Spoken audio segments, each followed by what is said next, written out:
Morning, everybody. It's 7 o'clock. Coming up on today's programme for you, 1,700 prisoners will walk free today as part of the government's early release scheme. Out of darkness can come light. The Princess of Wales says love has seen her through tough times as she reveals her chemotherapy is over. And America's most senior diplomat is in town to meet the Prime Minister. We'll be talking about the special relationship with the US. It's Tuesday, the 10th of September.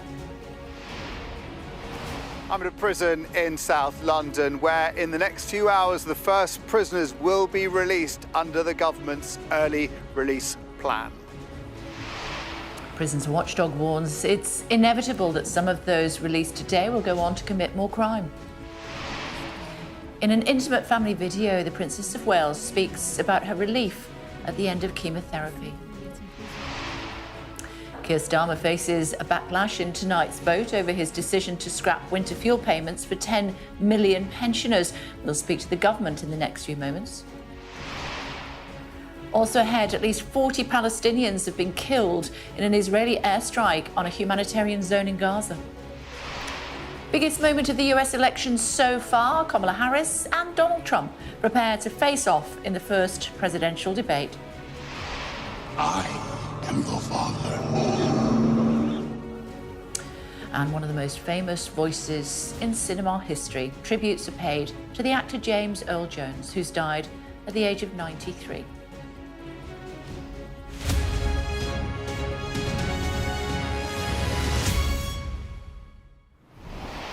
Morning, everyone. Around 1,700 prisoners will be released early from jails in England and Wales today in a bid to cut overcrowding. Let's get more, should we? Jason standing by for us at HMP ISIS in South East London. Hi, Jason. What's the plan? Well, Chief Inspector of Prisons says these are risky days, but the government says that the alternative is unthinkable, not to release these prisoners, because it would mean that there wouldn't be room to accommodate new prisoners and it would break the justice system. But all this comes as there is a new report out into Britain's prisons which says that violence is on the increase, as is self-harm and as is drug abuse in our overcrowded prisons across the country. 26-year-old Ryan Harding was 2 months from being released from prison when his mother got a call to say he died. I had a conversation with him a day before, yeah. Just talk me about that. Hiya, Mum, you okay? And I'd say, yeah, boy, I'm okay. You okay? Yeah, I'm fine. Okay, Mum, love you. That's the last time I spoke to him alive, and it's really hard. And then for the following day then to get the phone call off his friend to say that he died. I just cried. I shouted to my husband, and I just shouted, he's gone, babe. And even the next door neighbour, you'd be crying and screaming. And that's a day I'll never ever forget. Ryan had not been known to use hard drugs, but she says an ombudsman report found synthetic drugs were in his system. Do you blame the prison? Yeah, I do blame the prison, definitely. It happened in Park Prison in Bridgend, where earlier this year there were 10 deaths in just 3 months, a number drug-related. Self-harm has doubled in a year. Zach Griffiths, who was an inmate in Park last year, says the jail is overcrowded. Prisoners spend too long in their cells, and dangerous drugs get in too easily, sometimes delivered by drone. You can fly a drone straight to the windows and with nothing at all to stop it. That happens, does it? Happens all the time. And very often these drugs have been mixed with, very potent synthetic opiates. Yeah. And if you're not a chemist, how do you know what mixtures you give into people? How do you know what the tolerance levels of the person who's going to take the drugs are? Yeah. That's how people die. Park Prison says it holds complex prisoners, many with mental health and substance misuse issues, and is committed to supporting them. Its problems are echoed by a report today into prisons across the country. The Chief Inspector describes a devastating picture with a surge in illicit drug use, self-harm and violence. Out of 32 inspected prisons, 30 were poor or insufficiently good at providing purposeful activity. 60% were overcrowded. The danger is we end up, as we see in so many cases, that prisoners are simply a revolving door. Untreated mental health problems, untreated drug users, people with nowhere to live when they come out, homelessness within the system. And that, of course, just creates more victims of crime. The government today is alleviating the overcrowding pressure, releasing hundreds of prisoners early after only serving 40% of their sentence. This is not a change that we wanted to make. It was the only option left on the table because the alternative would have seen the total collapse of the criminal justice system in this country. We would have seen the breakdown of law and order. There was simply no room left for new prisoners to be housed. But the question is how many released will find themselves back in jail. Well, there are 3 prisons here. There's ISIS, there's Belmarsh behind me, and there's Thameside, and we expect the prisoners to start coming out soon. The government says, look, this isn't going to apply to terrorism, sexual offences, serious violence offences, and they have given the probation service as much time as they could to prepare for this, announcing this policy as soon as they came into government. But there's no doubt this will be a stretch on the probation services. There are concerns over where, for example, some prisoners are going to live. They may not have accommodation, and I think there is an established risk to the public, there's an accepted risk to the public here that some of these offenders will reoffend, they will go back into the prison system. And the big question is, how much will this really alleviate the pressure on prisons? OK, for now, Jason, thank you. Of course, we'll witness some of those prisoners leaving early, a little bit later on in the programme here on Sky News. Laura's here to talk about the Princess of Wales. It's been 6 months since she revealed that she was being treated for cancer, remember. Now, in an emotional message filmed with her husband and children, she says she's finished a course of chemo and is doing what she can to stay cancer-free. Doing what I can to stay cancer-free is now my focus. Although I have finished chemotherapy, my path to healing and full recovery is long. And I must continue to take each day as it comes. I am, however, looking forward to being back at work and undertaking a few more public engagements in the coming months when I can. Despite all that's gone before, I enter this new phase of recovery with a renewed sense of hope and appreciation of life.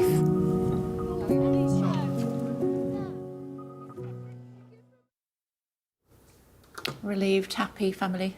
Yeah, I mean, this is the Wales families. We've never seen them before, really, isn't it? It's a deeply personal portrait of the family, and I think an intimate insight into Kate's battle with her illness. I mean, we've been given this glimpse into their summer in Norfolk, this pretty bucolic summer. Big focus on family. We see and hear from their 3 children and from Kate's parents, the Middletons, as well. And this huge focus on nature, you know, the natural world framing a lot of what we see here. And I think this is Kate telling us, basically, this is what has got her through these difficult months. I mean, it is striking to have this intimate video. It's really revealing, and it's not something royals normally do. It's very slick, it's very filmic, and spoken in Kate's own words. I mean, it's obviously choreographed, isn't it? But this is very much William and Kate controlling the narrative as much as they can. And what they want us to see is the fact that this isn't the formal family like we've had at Trooping the Colour when they were last all seen all together. This is the relaxed, informal side of them. There's no suits, there's no buttoned-up outfits. Some have described this as very much a 21st century social media message. And I think you definitely come away with a certainty after these 3 minutes or so of what really matters to Kate. And that is her family. It's been having the time off, and it's been having the privacy and the strength that she personally has drawn from that. I mean, I think the cuddles are surprising, the kisses, aren't they? And they're trying to portray themselves as this family that are supportive of each other, they're loving of each other, and they are strong through this. I mean, remember, it's a very different video to the one we saw back in March, isn't it? Where she looked so frail, she was, you know, on her own in a garden. You've come a long way, really, haven't you? If you look at the video we're seeing now, having had her chemotherapy ended. Her office are very keen to stress just because it's ended, it doesn't mean that she, you know, is cancer-free, that she will be returning to work, but it will be a light programme of work. It's hoped she will be able to make Remembrance Sunday and her Christmas Carol service as well. But I think, like I say, I think what struck us all is the way this has been filmed and the way the family want to present themselves. Yeah, interesting. All the papers, front page of every paper this morning. Let's have a quick look at some of them, should we? Here we go. The Telegraph goes with a key quote from Kate that she wants to stay cancer-free. Yeah, and I think, you know, look at the others and you can see they're all focusing on that one image as well. This picture of the 5 of them. I mean, it's so much more relaxed than some of the very staid kind of images we've had released on birthdays or other big occasions, isn't it? This is the whales in their word. I mean, as I say, there is an element of control to all of this. This is exactly, no one else is allowed in. They hire in this, you know, swanky camera to do all this. But this is the picture of the whales as they want the world to see right now. Yeah, exactly. As I said, front page of all of the papers, most of them going with that look, although 1 or 2 of them just going with the Prince and Princess of Wales. But yeah, I think it was released yesterday afternoon, late afternoon, but it's fantastic to see. I'm glad she's significantly better, and thoughts with all those whose families are struggling with cancer at the moment. Thank you. Rest of today's top stories? Yes, let's bring you those. We'll start in the Middle East, shall we? To Gaza now, where local officials say at least 40 people have been killed in an Israeli airstrike. Well, our Middle East correspondent, Alistair Bunkle, joins us from Jerusalem. Alistair, what more can you tell us? What's the latest? Well, the strike happened overnight. The Israeli military say that they used precision munitions and surveillance before carrying out the strike in order to limit civilian casualties. But the health ministry, the Palestinian health ministry, says that at the moment 40 people are suspected to have been killed in the strike, more than 60 wounded, and they say there are still dozens missing. This took place in the middle of a tented camp in a humanitarian zone, a place called Al-Mawasi, which is quite close to Khan Yunis, towards the south of the Gaza Strip. Now, the IDF say that they were targeting significant Hamas operatives who were planning terror attacks against IDF forces within Gaza and Israeli civilians. It's not clear how they could have been, given the situation now in Gaza and the condition of Hamas. It's not quite clear what terror attacks they could have been planning within Israel, except possibly to fire rockets into Israel. And the other thing that the IDF have not done is named any of the targets that they either successfully hit or were aiming at. And so at the moment, what we know is that the loss of life appears to be very, very large indeed, and we wait to see whether the Israelis tell us more about who it was they were trying to hit. Alistair, for the moment, from Jerusalem. Thank you. The disgraced former Hollywood producer Harvey Weinstein is recovering in intensive care following emergency heart surgery. The 72-year-old had been due to appear in court this week for a retrial hearing after his 2020 rape conviction in New York was thrown out in April. His lawyers say he's no longer in a critical condition. Conservative MPs will vote today to decide which of the 5 leadership candidates will remain in the race to be the party's next leader. The current contenders are Kemi Badenoch, James Cleverly, Tom Tugendhat, Robert Jenrick and Mel Stride. The 4 who progress will face onstage hustings during the Conservative Party conference at the end of the month. The racing commentator John Hunt has returned to air after his wife and 2 of his daughters were killed in a crossbow attack. He called all 7 races on the card at Brighton for Sky Sports on Monday. Carol, Louise and Hannah Hunt were found fatally injured at the family home in Bushey in July. Suspect Carl Clifford was arrested on suspicion of their murders. Less than 2 months to go in the race for the White House tonight. Kamala Harris, Donald Trump face each other for the first time in a televised debate. Our US correspondent Mark Stone reports from Philadelphia, where the clash is set to take place. Face-to-face, historic. There is an only in America vibe around all this. Anticipation, energy, jeopardy. The circus has rolled into Philadelphia for the mother of all presidential debates. The candidates will meet face-to-face for the first time. And it is certainly the case that with the polls so tight and the options so stark, there is a lot riding on the 2 candidates who will stand here tonight. How are you feeling? Kamala Harris has been prepping on the road between campaign rallies. Donald Trump cut this weekend campaigning short for an extensive prep session at his Florida resort, and the rally routine hints at his pitch. Stupid, stupid people. And we found that out at the debate with Joe. How did that work out? Of course, we all remember how it worked out. It was the beginning of the end for President Biden, a performance which precipitated Harris's unchallenged rise. That someone with the temperament Trump has been here before, many times. Unpredictable, blunt. Because you'd be in jail. On brand. Harris has had far less of this, but it is perhaps her poise. Mr. Vice President, I'm speaking. I'm speaking. And prosecutorial background that could knock Trump off his stride. But it's not really here in democratic Philadelphia that all this matters. It is instead in the harder to reach, harder to win rural parts of tight states like this. I'm probably edging towards Trump, just because I've grown up in a rural area and his beliefs more align with my beliefs, I would say. In small towns like Oxford, just a few gains on key issues from either side could swing Pennsylvania one way or the other. I know if Kamala gets in, it'll be the same chaos that's been going on for the past 3.5 years. So has she got any opportunity to change your mind? I mean, could she impress you? Pretty much made up, but I'm not going to say no. What does she need to do to make you convinced that she can run the country? Well, she needs to speak up on what this country needs. And now, when I watched Trump the other night, he shot everybody down and didn't seem to like he wanted to do anything for the country. And so we know just how consequential these debates can be. And tonight, this spin room in Philadelphia will be the very heart of it all, as surrogates from both sides try to claim that their candidate is the winner. Trump will frame Harris as continuity Biden. Her challenge is to make it all about him before he turns it on her. This race to the presidency will pass through a gauntlet tonight. Mark Stone, Sky News in Philadelphia. And full coverage of the debate between Kamala Harris and Donald Trump with a special programme tonight from midnight with Yalda and Mark. Jonathan Reynolds, Secretary of State for Business and Trade, is with us this morning. Hi, it's good to see you. Thanks for taking the time to join us. Labour's decision to cut winter fuel payments, why?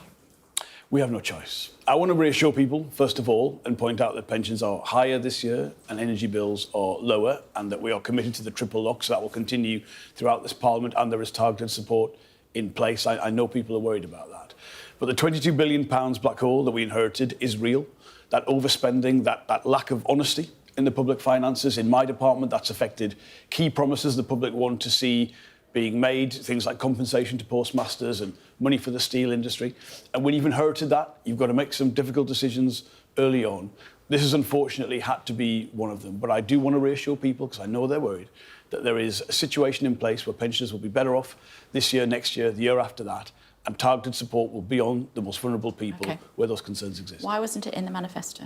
Because we did not know, and the OBR did not know, the scale of what we would inherit. Now, the OBR's points in the election were about the future forecasting for the public finances. They've said themselves there was overspending on that Treasury reserve, over-allocation of that they were not aware of. And frankly, big things... Let me just quote the IFS director, Institute for Fiscal Studies, Paul Johnson, said many of the challenges outlined by Labour were entirely predictable. But they were not where we didn't, for instance, know that on major public sector pay decisions, those should have been in the public domain. Ministers sat on those. There were promises given, even in exchanges we had in Parliament, about how guaranteed certain funding elements were, and they were all on a Treasury reserve, which was very much overspent, and we've got to correct that. I don't want to be entirely predictable. Not entirely predictable, and they've so he's wrong to say that. Well, the estimates have had to change. I mean, the estimates have had to change to be reflective of the situation today. So there has, I'm afraid, been a change, and it is difficult, but I want to reassure people that we're aware of how concerned some people are. There is targeted support in place, and people will be better off. Pensioners will be better off throughout this Parliament. No warning for pensions at all? No time for them to prepare? Well, the nature of what we've inherited and the challenges that has presented required some immediate decisions. The first statement the Chancellor made, that was £5.5 billion of savings we had to recognise. This was a third of them. But look, we've all lived through, in recent years, governments of different Conservative Prime Ministers that we're not responsible, we're not honest, we're not clear with the public on the choices that lay ahead. And look where that got us. Yes, we're fixing the foundations, and that's a difficult message today. But, you know, when you fix the foundations, it's not just to correct the problem, it's to make sure your house is better in future. And the better future we want, more prosperity for everyone, comes about, firstly, through stability and responsibility, and that's what we've had to do. Government's insisted it will continue to protect the most vulnerable. How are you going to do that? Well, first of all, there's the triple lock, which affects everybody. Then there is the drive-up of take-up of pension credit, by which people still become eligible for winter fuel payments. There's been a huge rise since the announcement. We've driven that up. We'll continue to do that. There is also something called the Household Support Fund that we have renewed. That's discretionary money in local areas to support people, and other things like warm home discount. That still applies directly to people's energy bills who are eligible. So targeted support, but also making sure, fundamentally, the state pension's higher. So proud pensioners have to plead for it or die of cold? No one should die of cold in this country at any 4,000, I think, stage. your previous reports have suggested 4,000 people, pensioners would die of cold if this was to be implemented, which you said during a previous Conservative government. Now you've changed your tune. Well, yes, because now we have the combination of the commitment to the triple lock, of driving up take-up for pension credit, of having that household support fund, of having warm homes discount. All that in place, I will be frank, this is not a decision we would wanted to have had to make. But our commitment, first line of the Labour manifesto, stability, responsibility, you can trust us with the public finances. People can, even if it's difficult, even if I'd rather be here talking about other things that I would like to be doing or am doing. We have got to be clear, and we cannot go on like the previous government behaved, because we saw where that got us. People were not better off after 14 years of Conservative government. OK, we're talking about your government now. 4,000 people, you said previously, pensioners would die of cold if this was implemented. Now you're saying that's not the case. Can you guarantee this morning that not one pensioner will die of the cold because of you implementing this? Nobody in the United Kingdom should die of the cold. No, I didn't ask you that. I said, can you guarantee it won't happen? Well, I can guarantee that we're doing everything we can to make sure not only the state pension is higher and everyone is better off, but support is targeted where it is needed to be. And look, things like pension credit, which have an eligibility which has always been under, you know, the take-up has been under what it should be. For the first time ever in the last 5 weeks, we've seen those figures change dramatically, making sure not only are we putting this system in place, but people are getting what they're entitled to. So we are seeing that make a difference, and we're going to continue to doing that to make sure everyone gets what they're entitled to. Is the Cabinet united? Yes, absolutely. When this was discussed, Are you sure? Absolutely. When this was discussed, I don't usually share the knowledge of what goes on inside Cabinet meetings, but I can tell you that everybody accepted the difficulty of the position that we had inherited, the choices that had to be made, and was right behind the Chancellor, and wants to be part of the team that is going to fix this country. About 50 rebels, it's expected, will possibly abstain. What sort of punishment can they expect? Well, look, that is for the Chief Whip. But I would say to any colleague, we've got to be the team that fixes this country. You know, don't rely on your colleagues to be the ones to make the difficult decisions that are necessary. The kind of better future we want for everyone comes from that stability that unfortunately requires today a difficult decision. But look, the Conservative Party is not a serious organisation anymore. No one else is going to fix the damage. We have got to do it, and that means being a team. 1,700 prisoners early release, 1,750 today. The Chief Inspector of Prisons, Charlie Taylor, says it's risky and it's inevitable that some of those released will commit further offences and be sent back. Well, I mean, of all the scandals we inherited, I think the system with the prison system, the justice system, probably the worst of all. It's a difficult decision again, but we've tightened up the system considerably to what we inherited in terms of that early release scheme. So no violent offenders, no domestic abusers will be eligible for this. We've put those greater protections in place. But I think the prison estate had less than 1% capacity in it. I mean, that's just not an effective functioning system. Again, decisions which should have been made prior to the election, frankly, were not, because the Conservative Party had given up on governing. And that is even more challenging than you'd usually expect. But it is what we've had to do, and we understand how difficult it is. But again, we're going to fix the country, and we're determined to do it. Do you accept it's risky? I accept this is never something anybody would want to do. I think we've taken as many risks out as possible, but in a decision like this, it's challenging. I mean, there's no doubt it is challenging. Is it risky, as the Chief Inspector of Prisons says it is? I would not want, in the normal course of events, anyone to be released early from their sentence unless that's in the usual way the justice system deals with that. I am confident my colleagues who deal with this, not only have they taken the difficult decision to make sure the justice system works, they've done so in a way which reduces the risk considerably from the early release scheme that we inherited. But again, it is, as you've described, it is a difficult decision. One of your colleagues yesterday said that she had hoped that a policing minister said she hoped that you had tracked down all of the domestic abusers and that they wouldn't be released early, but she couldn't guarantee it. Well, that reflects quite simply how challenging a decision that this is. But I think it is right to tighten up the scheme. I would have been concerned if those decisions hadn't been made. There are a whole range of ways that has been tightened. I hear what you are saying, but to have a system where, frankly, the judicial system of England and Wales, the prison system, cannot function properly.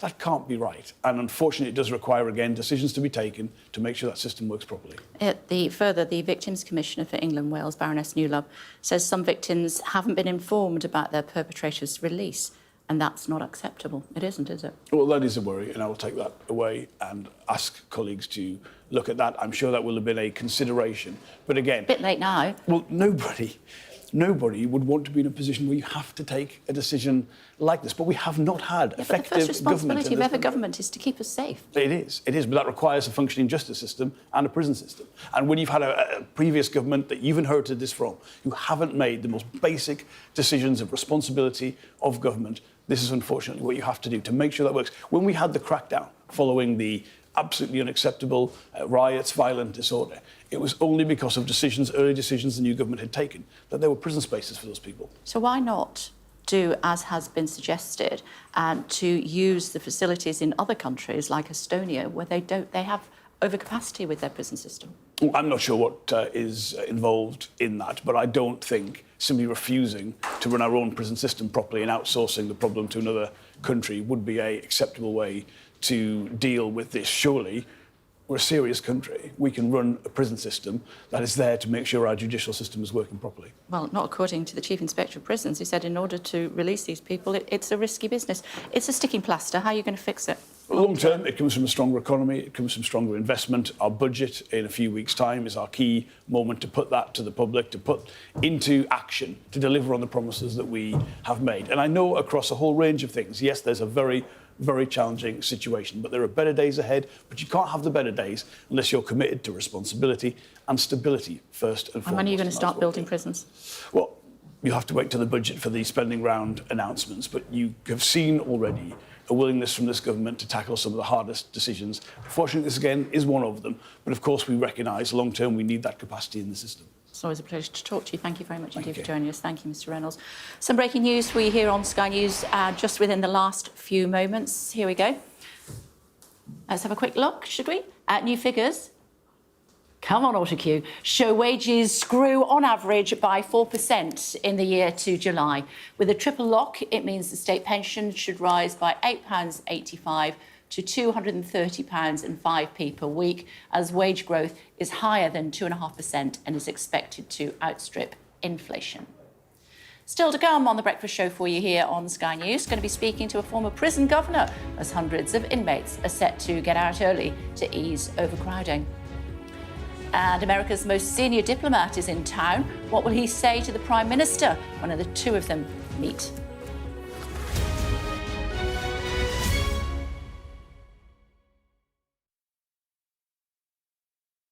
We're going to evict crazy Kamala. Donald Trump is an unserious man.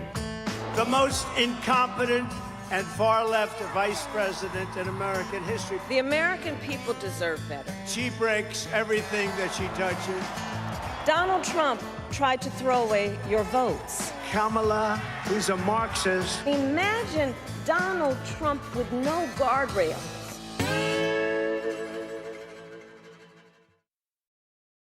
We're going to evict crazy Kamala. Donald Trump is an unserious man. The most incompetent and far-left vice president in American history. The American people deserve better. She breaks everything that she touches. Donald Trump tried to throw away your votes. Kamala, who's a Marxist. Imagine Donald Trump with no guardrails.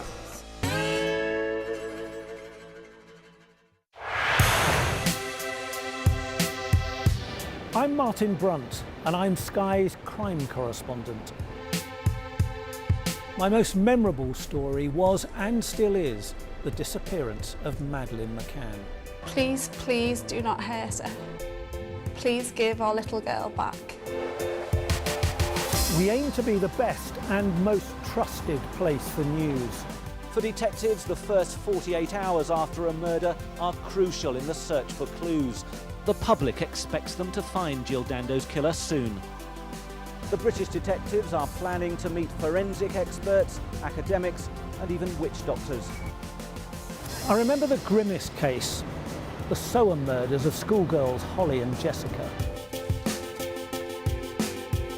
I felt I can't undo what's happened, but I can help explain it. Ian Huntley was arrested and charged within a fortnight of the murders. I've never murdered anyone. I've never raped anyone. What am I in jail for? The parole board has to decide if Bronson needs to be kept locked up for the safety of the public. My biggest challenge was to persuade a jailed diamond thief to answer my letters. Martin Brunt, Sky News, at the Old Bailey.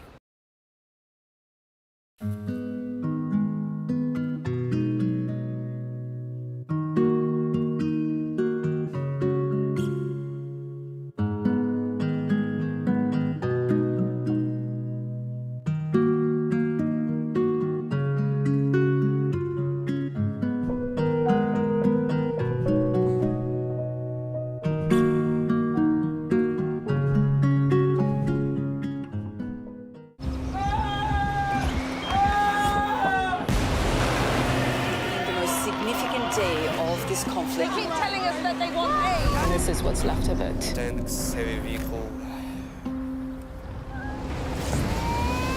Why only in America? People want their country to work. Just want a job in a normal life. Why are these homes empty? I want you to be honest with people. That has happened within minutes. Sky News, the full story first. Free wherever you get your news. Hello again, everybody. Welcome back to The Breakfast Show here on Sky News Tuesday morning. In a moment, we'll speak to a former prison governor about today's early release of some 1,700 prisoners, talking to Serena about what the minister had to say. Before all of that, though, top stories. Let's give you those, shall we? Around 1,700 prisoners are set to be released from jails across England and Wales today before their sentences are served. That's in a bid to cut overcrowding. The prison's watchdog has warned it's inevitable that some of those released will go on to commit more crimes. The Princess of Wales says her focus is to stay cancer-free after finishing chemotherapy treatment. Reports from Gaza say at least 40 people have been killed and dozens more wounded in an Israeli airstrike. And the Prime Minister is facing a potential rebellion later when MPs vote on plans to scrap winter fuel payments for millions of pensioners. Trade Secretary Jonathan Reynolds said the decision had been forced on them by the state of the public finances, but nobody should die of cold in the UK this winter. Yeah, and to that end, this is what he said.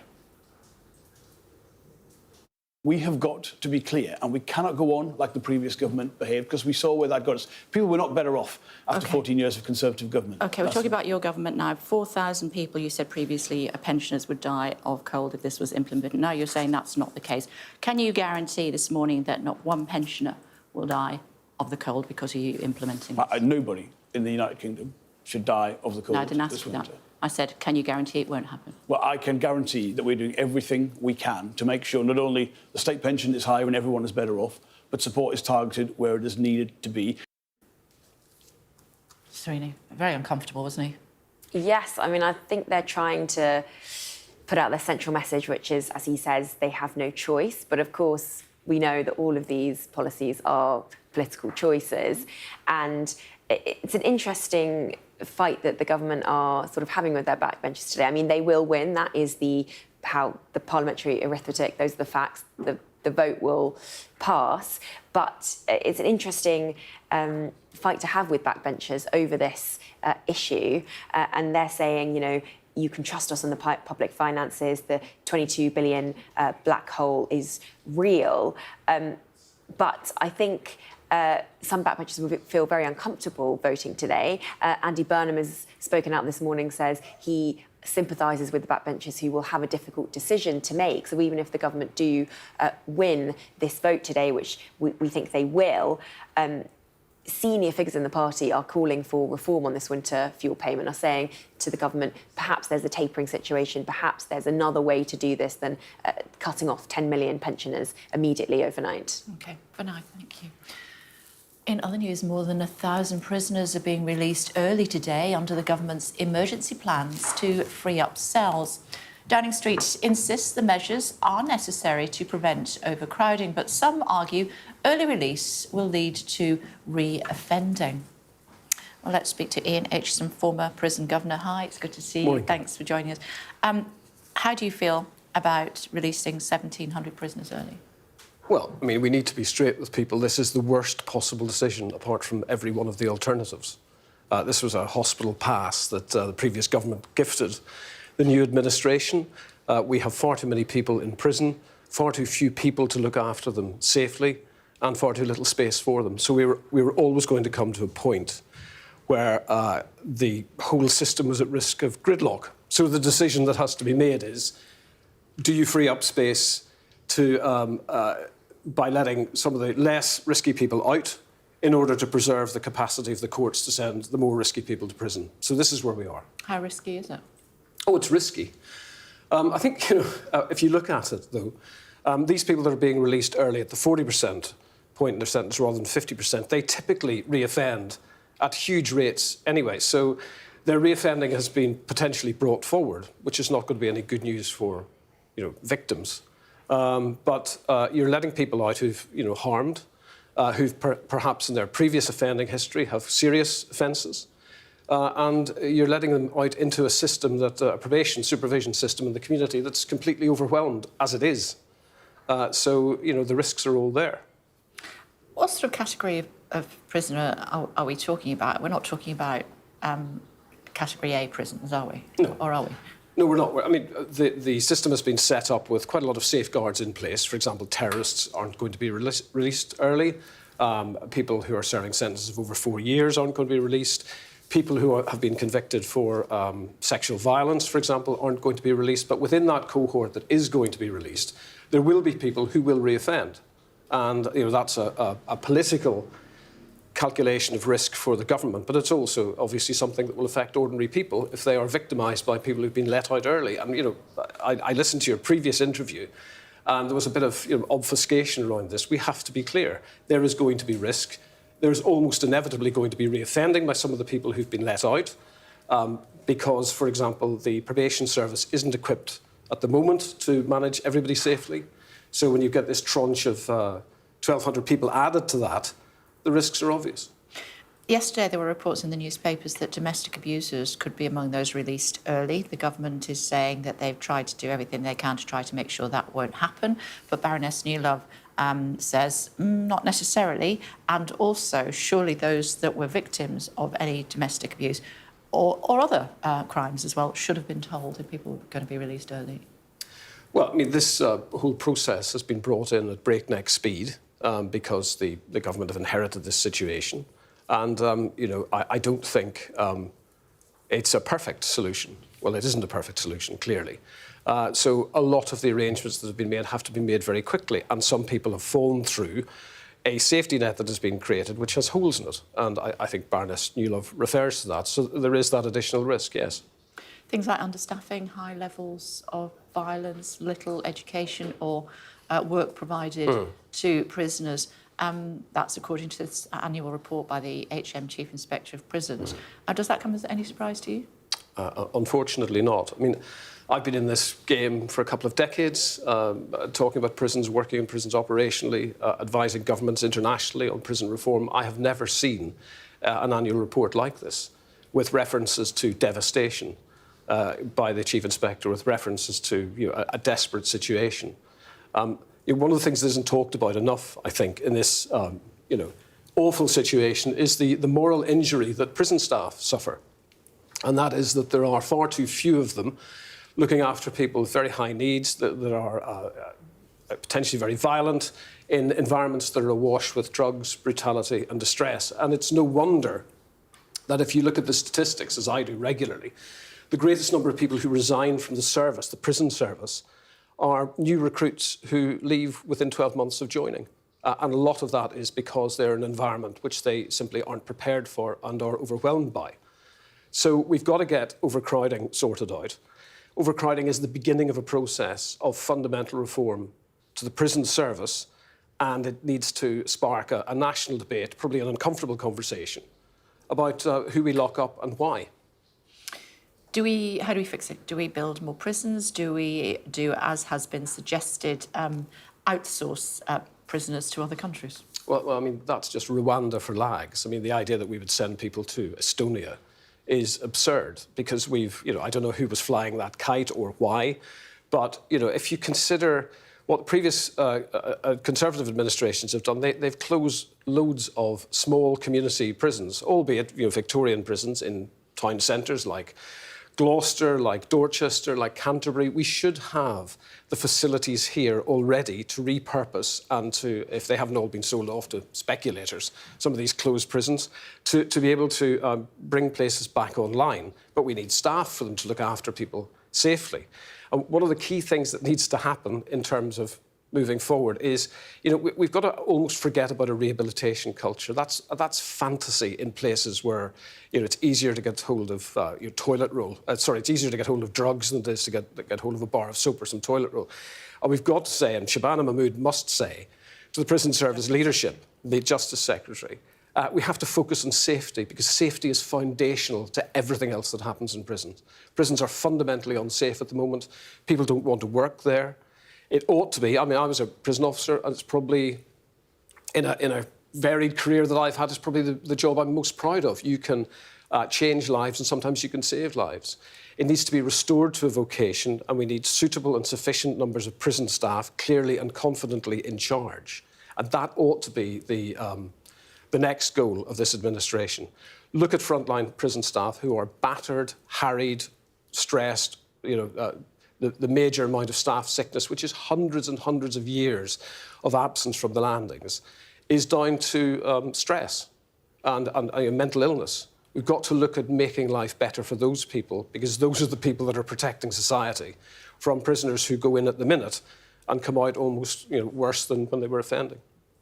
Good to see you. Thanks for your expertise. Much appreciated. Thank you. Thank you. Tributes are being paid to the Hollywood actor James Earl Jones, who has died at the age of 93. I am your father.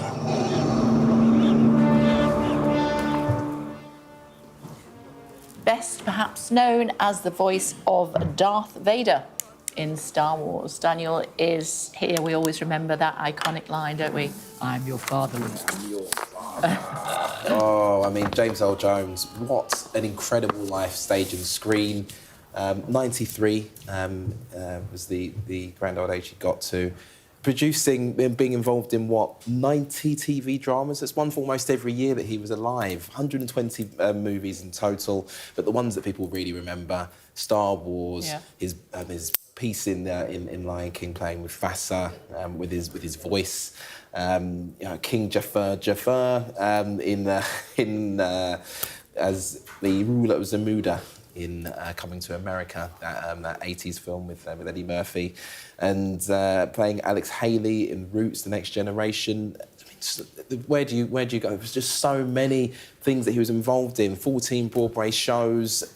Just what a life. Emmy, Oscar, Grammy, Tony. He did it all, and did it all with such style and grace, and that voice, nothing like it in Hollywood really. And that came out of a childhood stammer, which people will probably be surprised by. There was a period in his life where he really struggled to speak. It was his teacher who encouraged him to play with poetry, which then led to him considering acting. And that voice and his appreciation of language really drew out of that. And Just all of the comments and the tributes that we're seeing here really refer to the impact that he had. You've got Mark Hamill, who played Luke Skywalker, with that tweet saying "R.I.P. Dad," a reference to that classic line, "I am your father." George Lucas, who wrote the Star Wars franchise, describing him as an incredible actor of depth, sincerity, who brought meaning to all of his roles. And the point that he got to have a Broadway theatre named after him in 2022 really encapsulates the impact that he had on stage and screen after all those years. Yeah, life was really hard to start with, wasn't he? He was only 6, I think, when he lost his father. That's and he right. had to go and live with his maternal grandmother, and that's how he got his stammer. That's right. But always a teacher there, isn't there, who will help you? Always. Always turn to your teachers. Still to come on The Breakfast Show for you here on Sky News. The US Secretary of State arrives in the UK for meetings with the PM and the Foreign Secretary. Lord Dannatt will be here to talk through what to expect.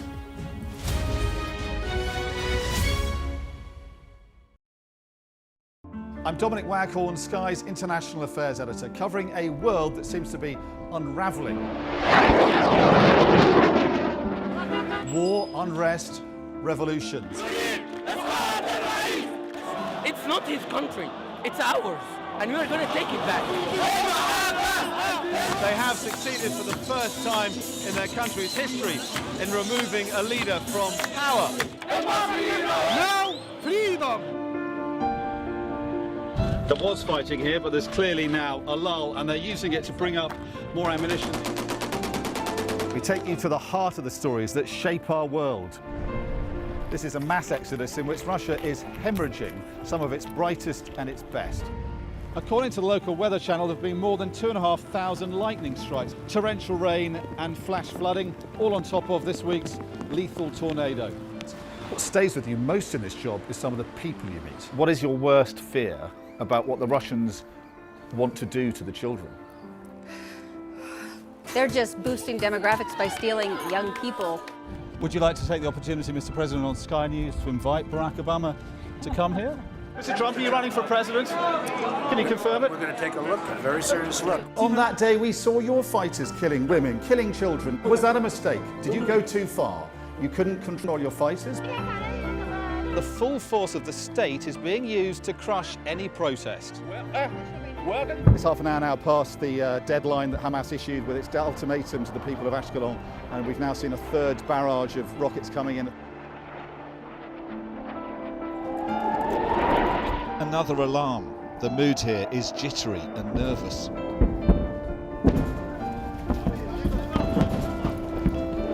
We're seeing the world get more and more divided, and it's our job to try to make sense of it all.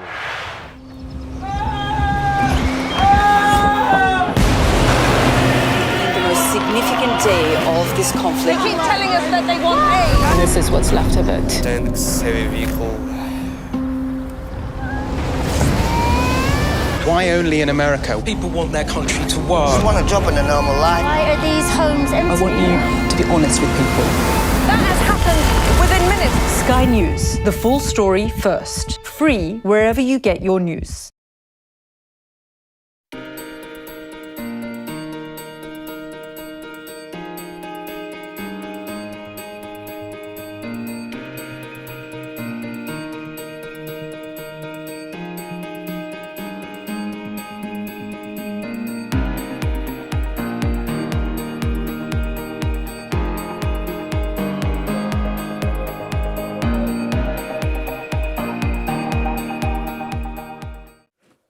Pleased to say Lord Dannatt is with us this morning to talk about the Anthony Blinken coming to the UK today, and then, of course, Keir Starmer going to Washington at the end of the week.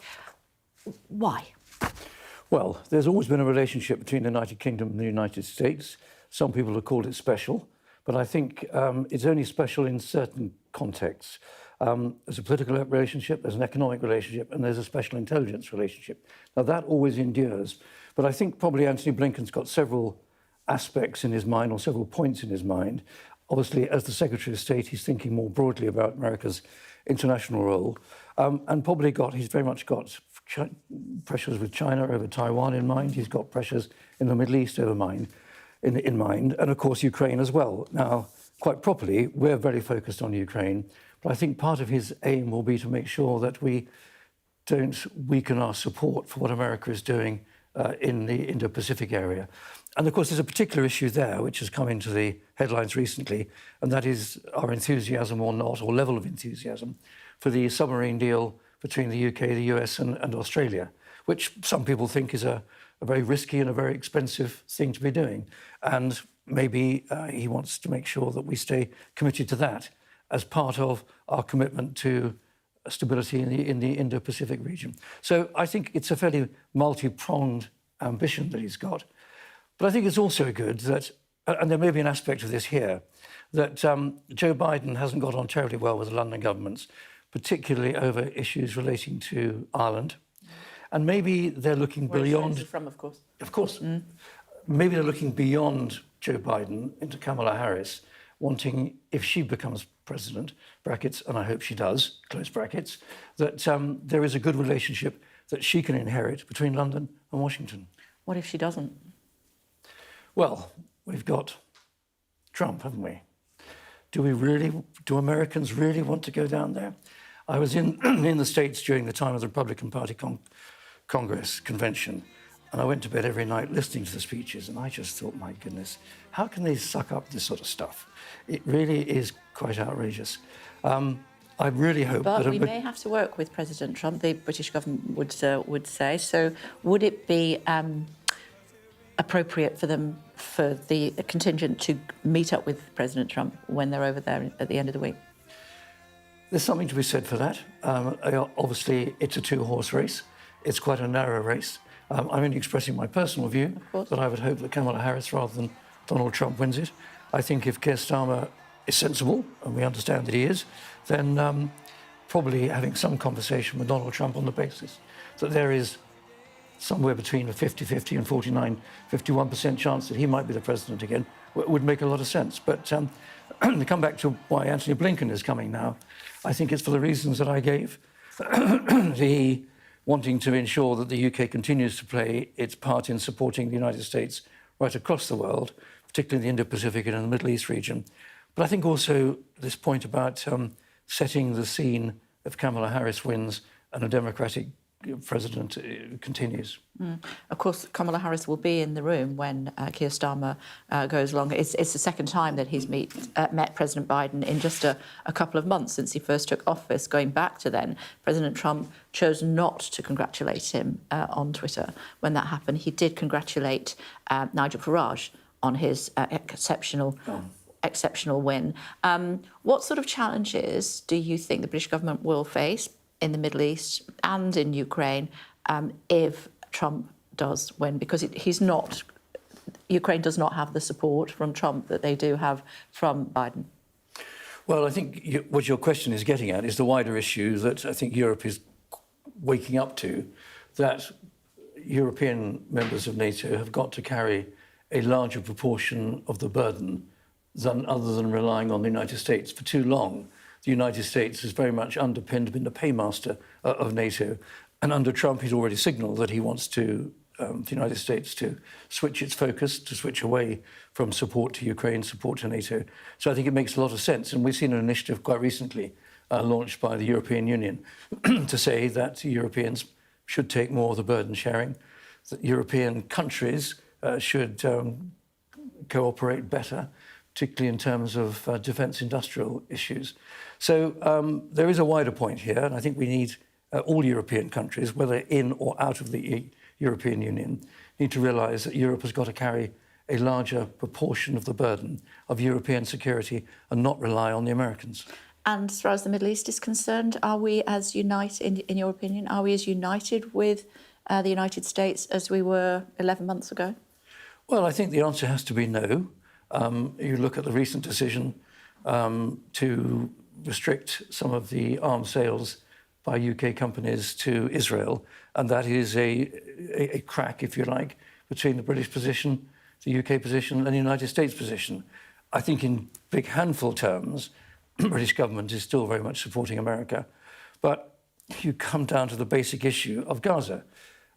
What happened on the 7th of October last year was outrageous. Was it right for the Israelis to fight? Yes. Are they fighting right? Well, that's where the debate starts.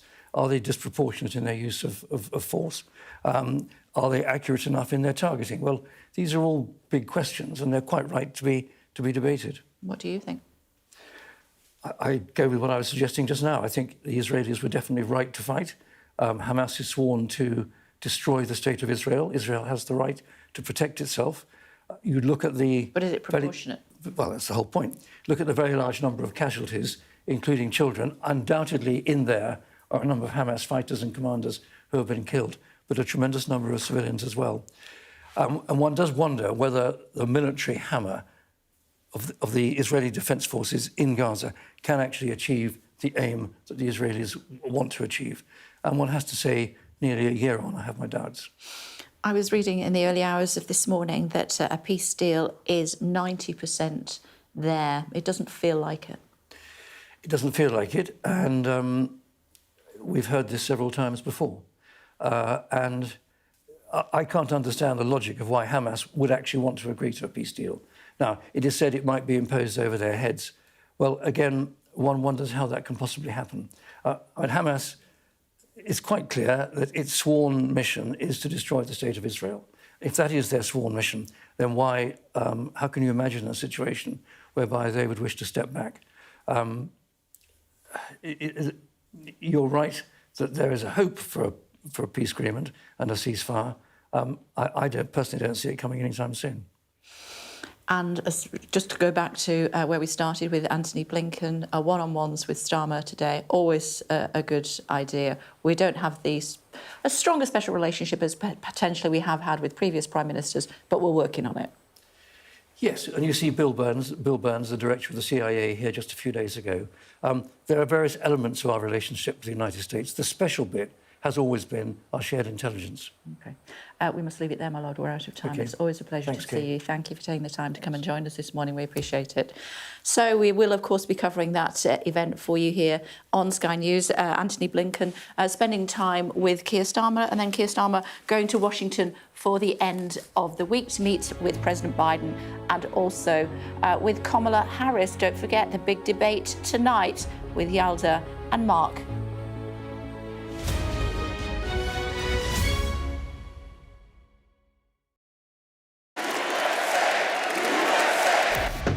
I say, bring it on. With America divided and tensions running high, get ready for an election like no other. Join our teams as we follow the campaign trail as America decides. We will win, win, win.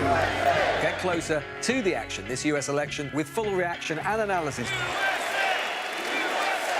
Sky News, the full story first.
Good morning, everybody. It's 8 o'clock. Coming up on today's programme for you, 1,700 prisoners are starting to be released this morning as part of the government's early release scheme. Out of darkness can come light. The Princess of Wales says love has seen her through tough times as she reveals her chemotherapy is over. And we'll speak to Conservative leadership contender Mel Stride. Will he still be in the race by this evening? It is Tuesday, the 10th of September. The prisoners' watchdog warns it's inevitable that some of the prisoners released today will go on to commit more crime. I'm at a prison in South London where some of the first people to be released are about to come out under the government's early release scheme. Doing what I can to stay cancer-free is now my focus. Although I have finished chemotherapy, my path to healing and full recovery is long. In an intimate family video, the Princess of Wales speaks about her relief at the end of chemo. Keir Starmer faces a backlash in tonight's vote over his decision to scrap winter fuel payments for 10 million pensioners. Can you guarantee this morning that not one pensioner will die of the cold because of you implementing it? Nobody in the United Kingdom should die of the cold. No, I didn't ask you that. I said, can you guarantee it won't happen? I am your father. And one of the most famous voices in cinema history. Tributes are paid to the actor James Earl Jones, who's died at the age of 93.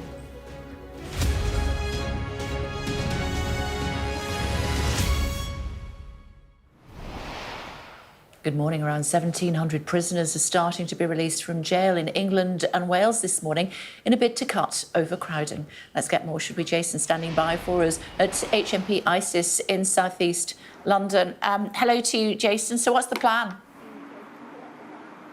Well, hundreds of prisoners are going to come out having only served 40% of their sentence. The Chief Inspector of Prisons says that these are risky days, but the government said that the alternative was unthinkable, that they wouldn't have had the space if they didn't do this to accommodate more prisoners as they got convicted, as they got arrested.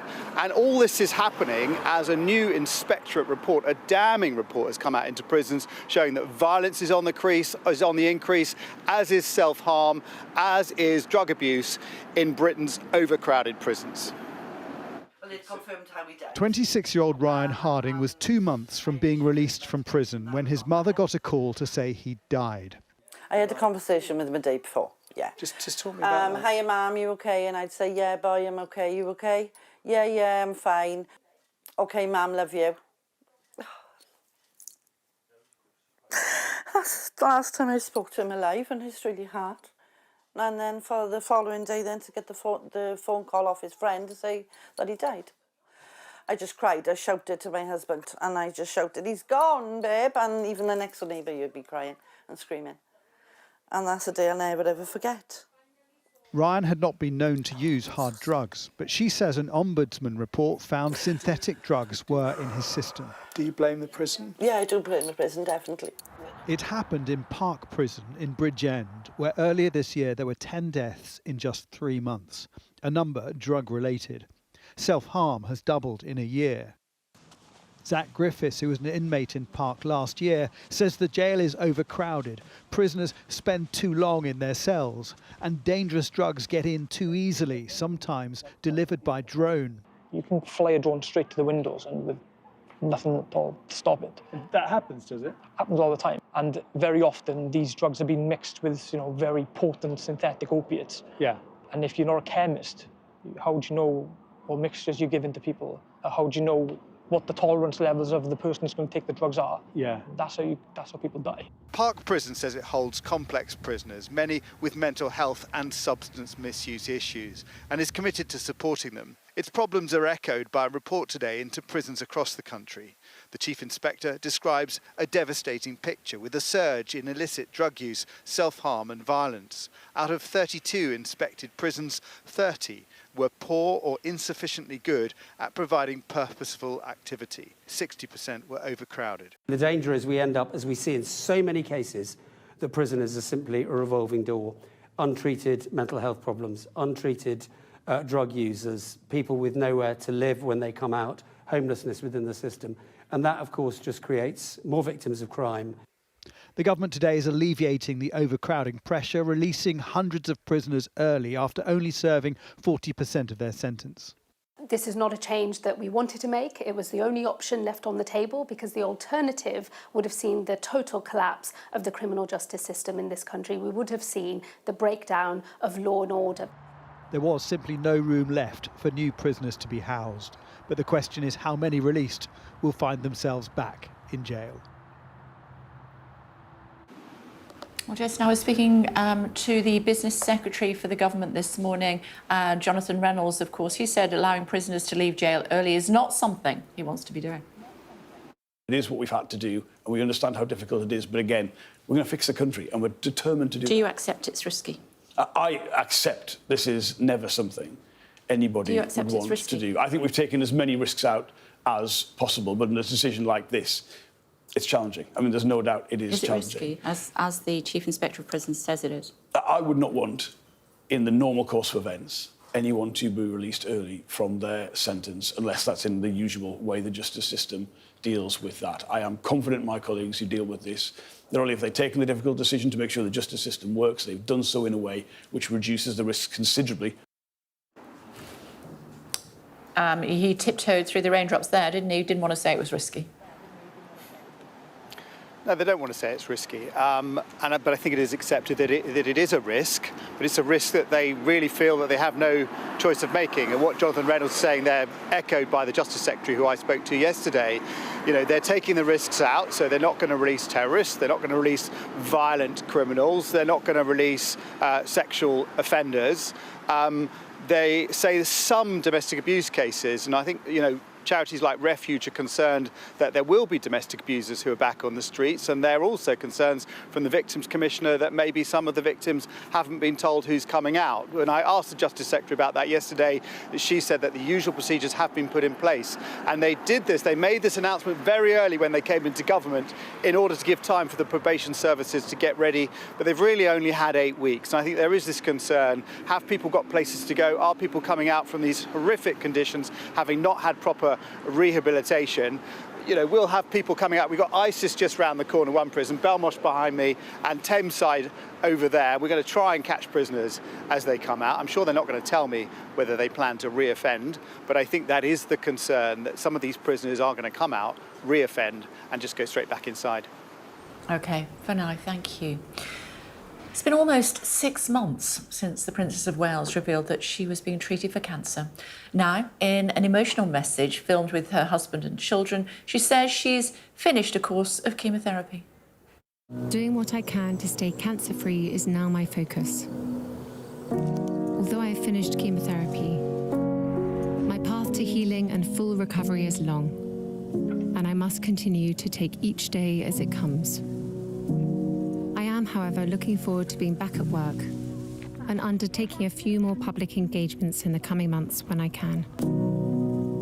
Despite all that's gone before, I enter this new phase of recovery with a renewed sense of hope and appreciation of life.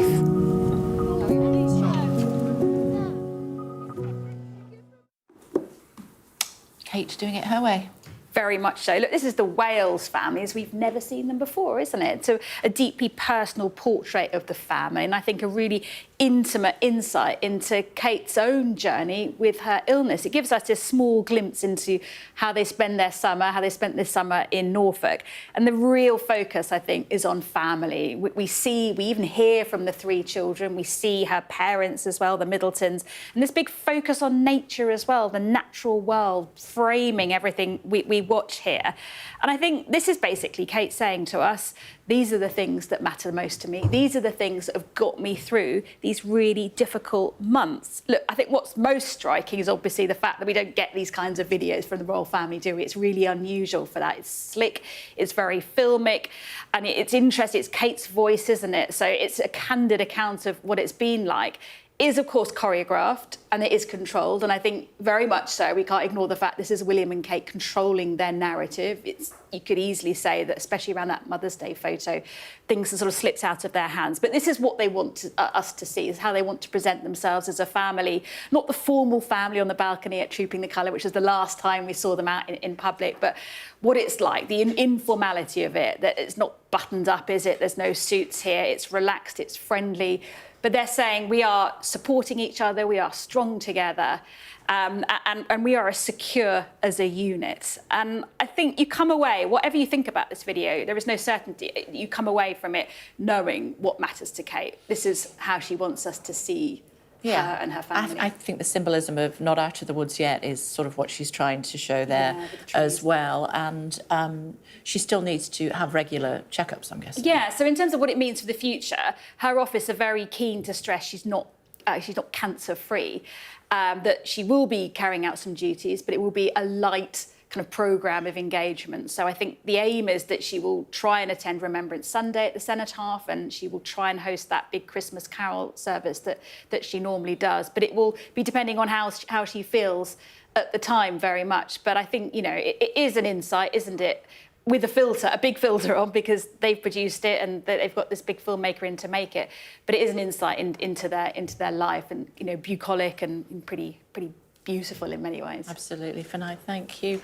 Rest of today's top stories, morning. Yes, good morning. We'll start with the Middle East. We'll turn our attention to Gaza, where local officials say at least 40 people have been killed in an Israeli airstrike. Let's get more details with our Middle East correspondent, Alistair Bunkle, who joins us from Jerusalem. And Alistair, the key thing here, details. Which are lacking at the moment. What we know from the ground in Gaza and the pictures that we've seen is that this airstrike hit a tented camp area in a humanitarian zone. We don't know precisely where, but a humanitarian zone known as Al-Mawasi, which is about 2/3 of the way south down the Gaza Strip.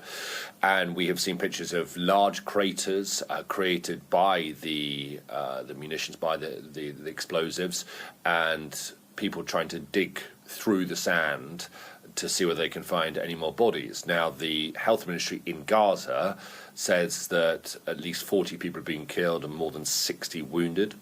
They think that number on both accounts could rise as they maybe discover more. The target of the strike, according to the Israeli military, were senior Hamas operatives, although they don't say who, and they haven't yet said whether or not that was a successful strike. The IDF said that they carried out surveillance beforehand and they used precise munitions in order to limit civilian casualties, although, as I say, that would contrast quite considerably to the claims coming out of Gaza that more than 40 are dead. So we don't know who the IDF was striking. We don't know whether they were successful, but Hamas claims that there were no Hamas operatives at the site at the time. We'll follow the developments and details closely. Alistair, thank you. New figures show wages grew on average by 4% in the 3 months to July. With the triple lock, it means the state pension should rise by £8.85 to £230.05 per week, as wage growth is higher than 2.5% and is expected to outstrip inflation. Conservative MPs will vote today to decide which of the 5 leadership candidates will remain in the race to be the party's next leader. The current candidates are Kemi Badenoch, James Cleverly, Tom Tugendhat, Robert Jenrick and Mel Stride. The 4 who progress will face onstage hustings during the Conservative Party conference at the end of the month. The racing commentator John Hunt has returned to air after his wife and 2 of his daughters were killed in a crossbow attack. He called all 7 races on the card at Brighton for Sky Sports on Monday. Carol, Louise and Hannah Hunt were found fatally injured at the family home in Bushey in July. Suspect Carl Clifford was arrested on suspicion of their murders. Chatting to Mel Stride in just a moment or two. First, the Prime Minister facing a potential rebellion later when MPs vote on plans to scrap winter fuel payments for millions of pensioners. I pressed the Business Secretary, Jonathan Reynolds, on the cuts in the last hour.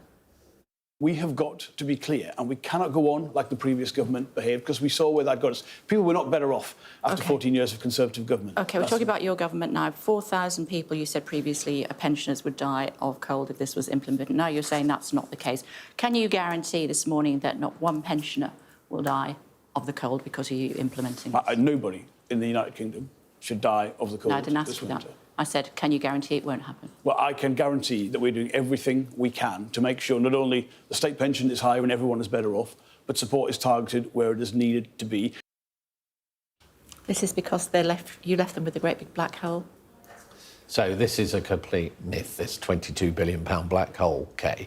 About half of it, in fact, is the conscious choice that the Labour government took to bring in these pay increases, 22% for junior doctors over 2 years, 14% for trained drivers, above inflationary increases elsewhere. And what we're seeing here with the winter fuel payment is a conscious choice that the government took to increase wages without any strings attached for its trade union paymasters, at the same time as saving money on the backs of millions of vulnerable and poor pensioners. This is really going to hit pensioners. But why should millionaire pensioners get an allowance?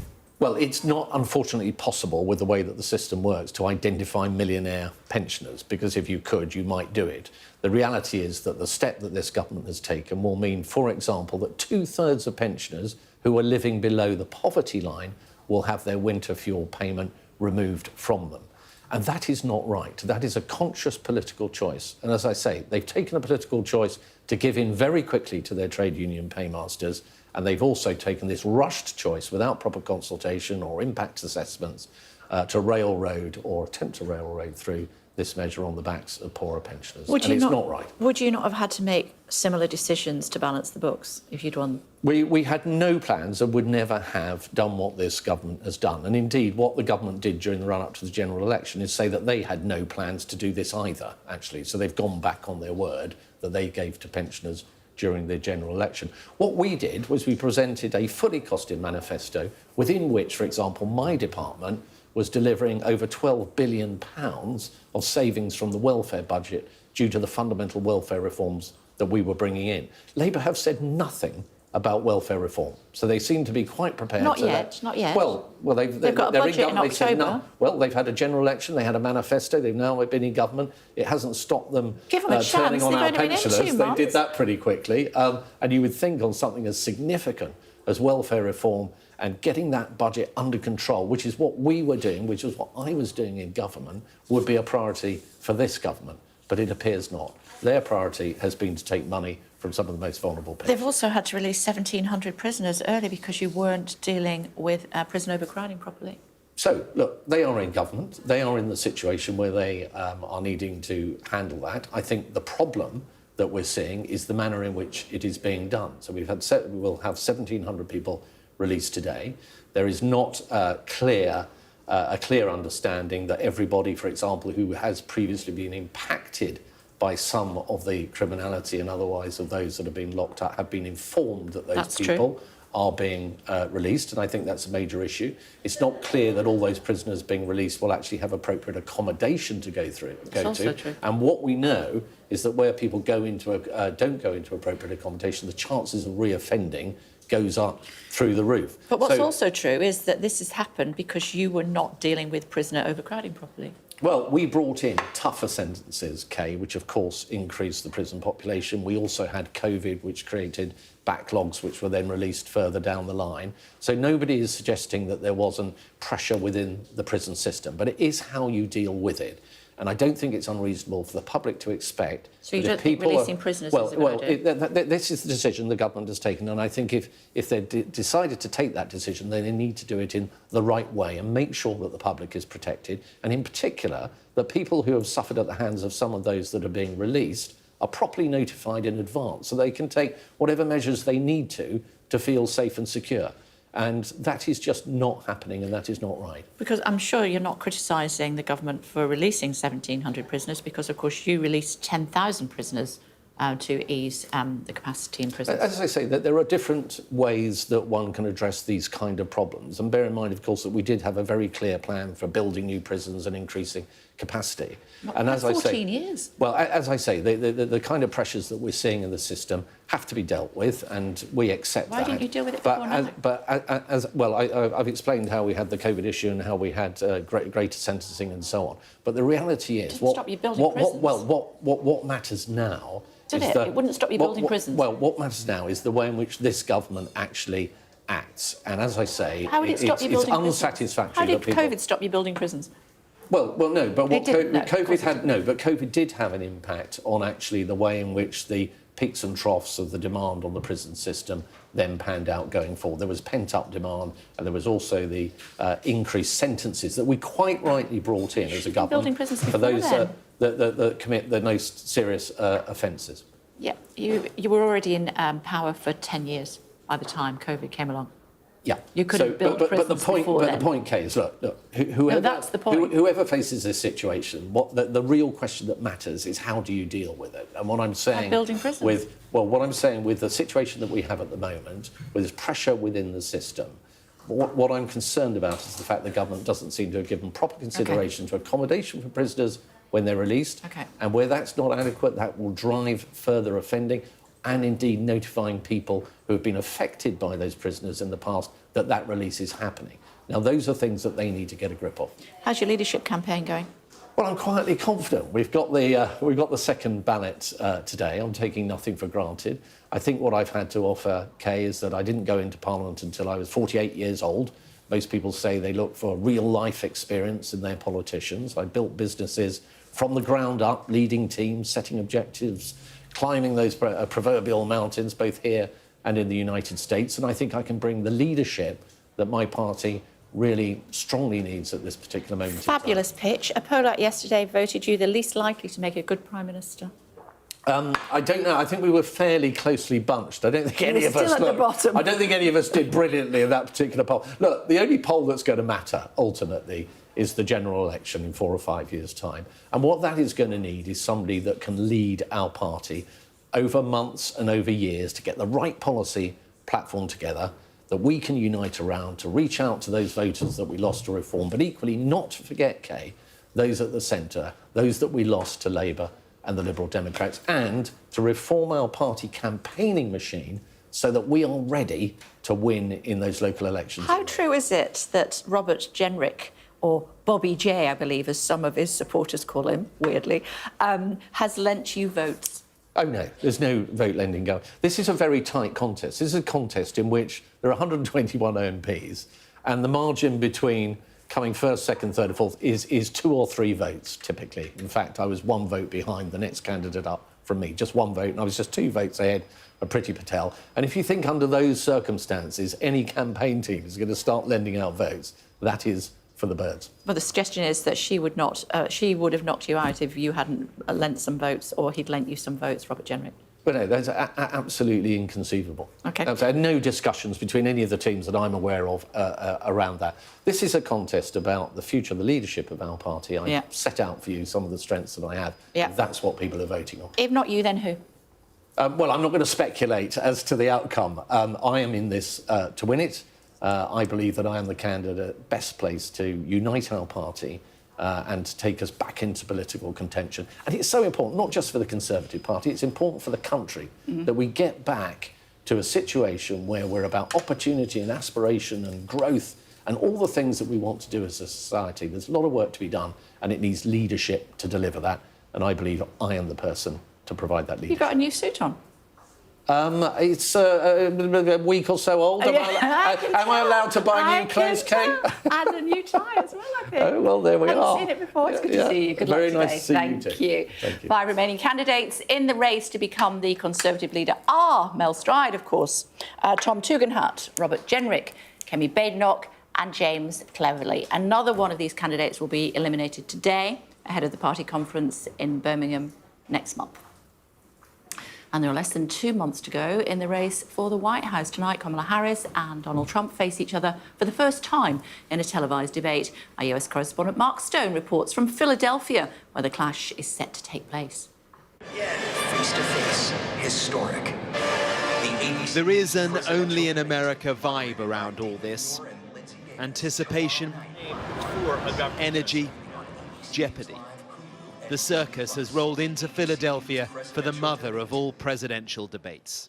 The candidates will meet face-to-face for the first time. And it is certainly the case that with the polls so tight and the options so stark, there is a lot riding on the two candidates who will stand here tonight.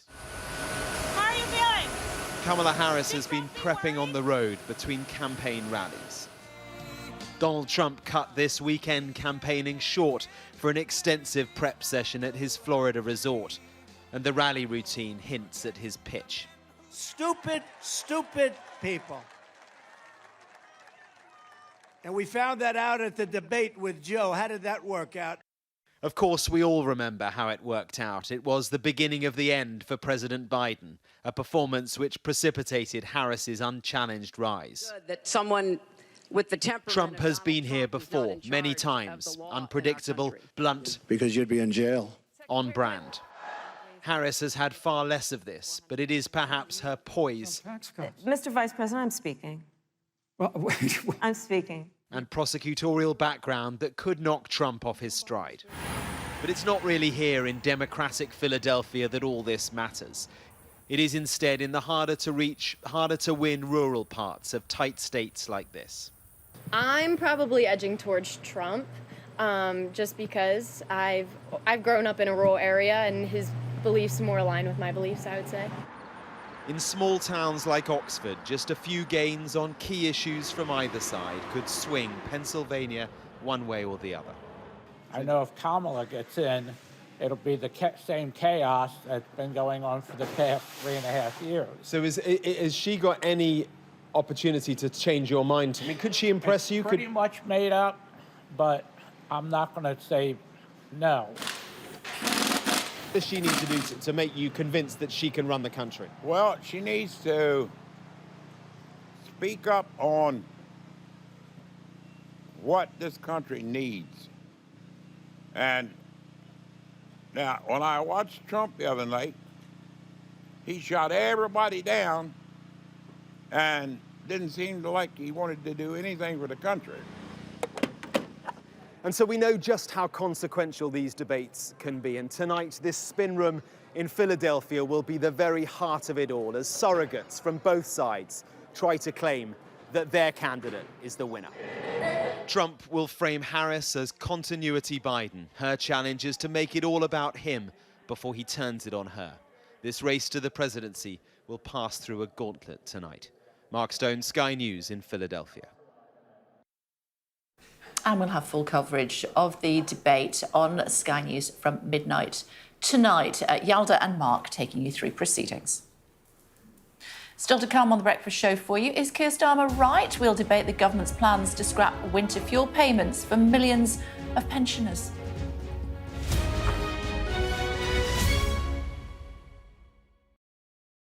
We're going to evict crazy Kamala. Donald Trump is an unserious man.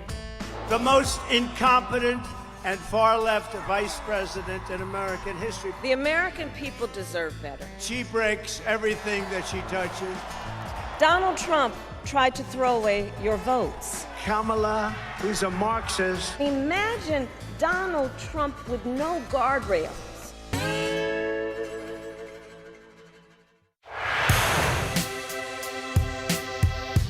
I'm Martin Brunt, and I'm Sky's crime correspondent. My most memorable story was, and still is, the disappearance of Madeleine McCann. Please, please do not hurt her. Please give our little girl back. We aim to be the best and most trusted place for news. For detectives, the first 48 hours after a murder are crucial in the search for clues. The public expects them to find Jill Dando's killer soon. The British detectives are planning to meet forensic experts, academics, and even witch doctors. I remember the grimmest case, the Soham murders of schoolgirls Holly and Jessica. I felt I can't undo what's happened, but I can help explain it. Ian Huntley was arrested and charged within a fortnight of the murders. I've never murdered anyone. I've never raped anyone. What am I in jail for? The parole board has to decide if Bronson needs to be kept locked up for the safety of the public. My biggest challenge was to persuade a jailed diamond thief to answer my letters. Martin Brunt, Sky News, at the Old Bailey.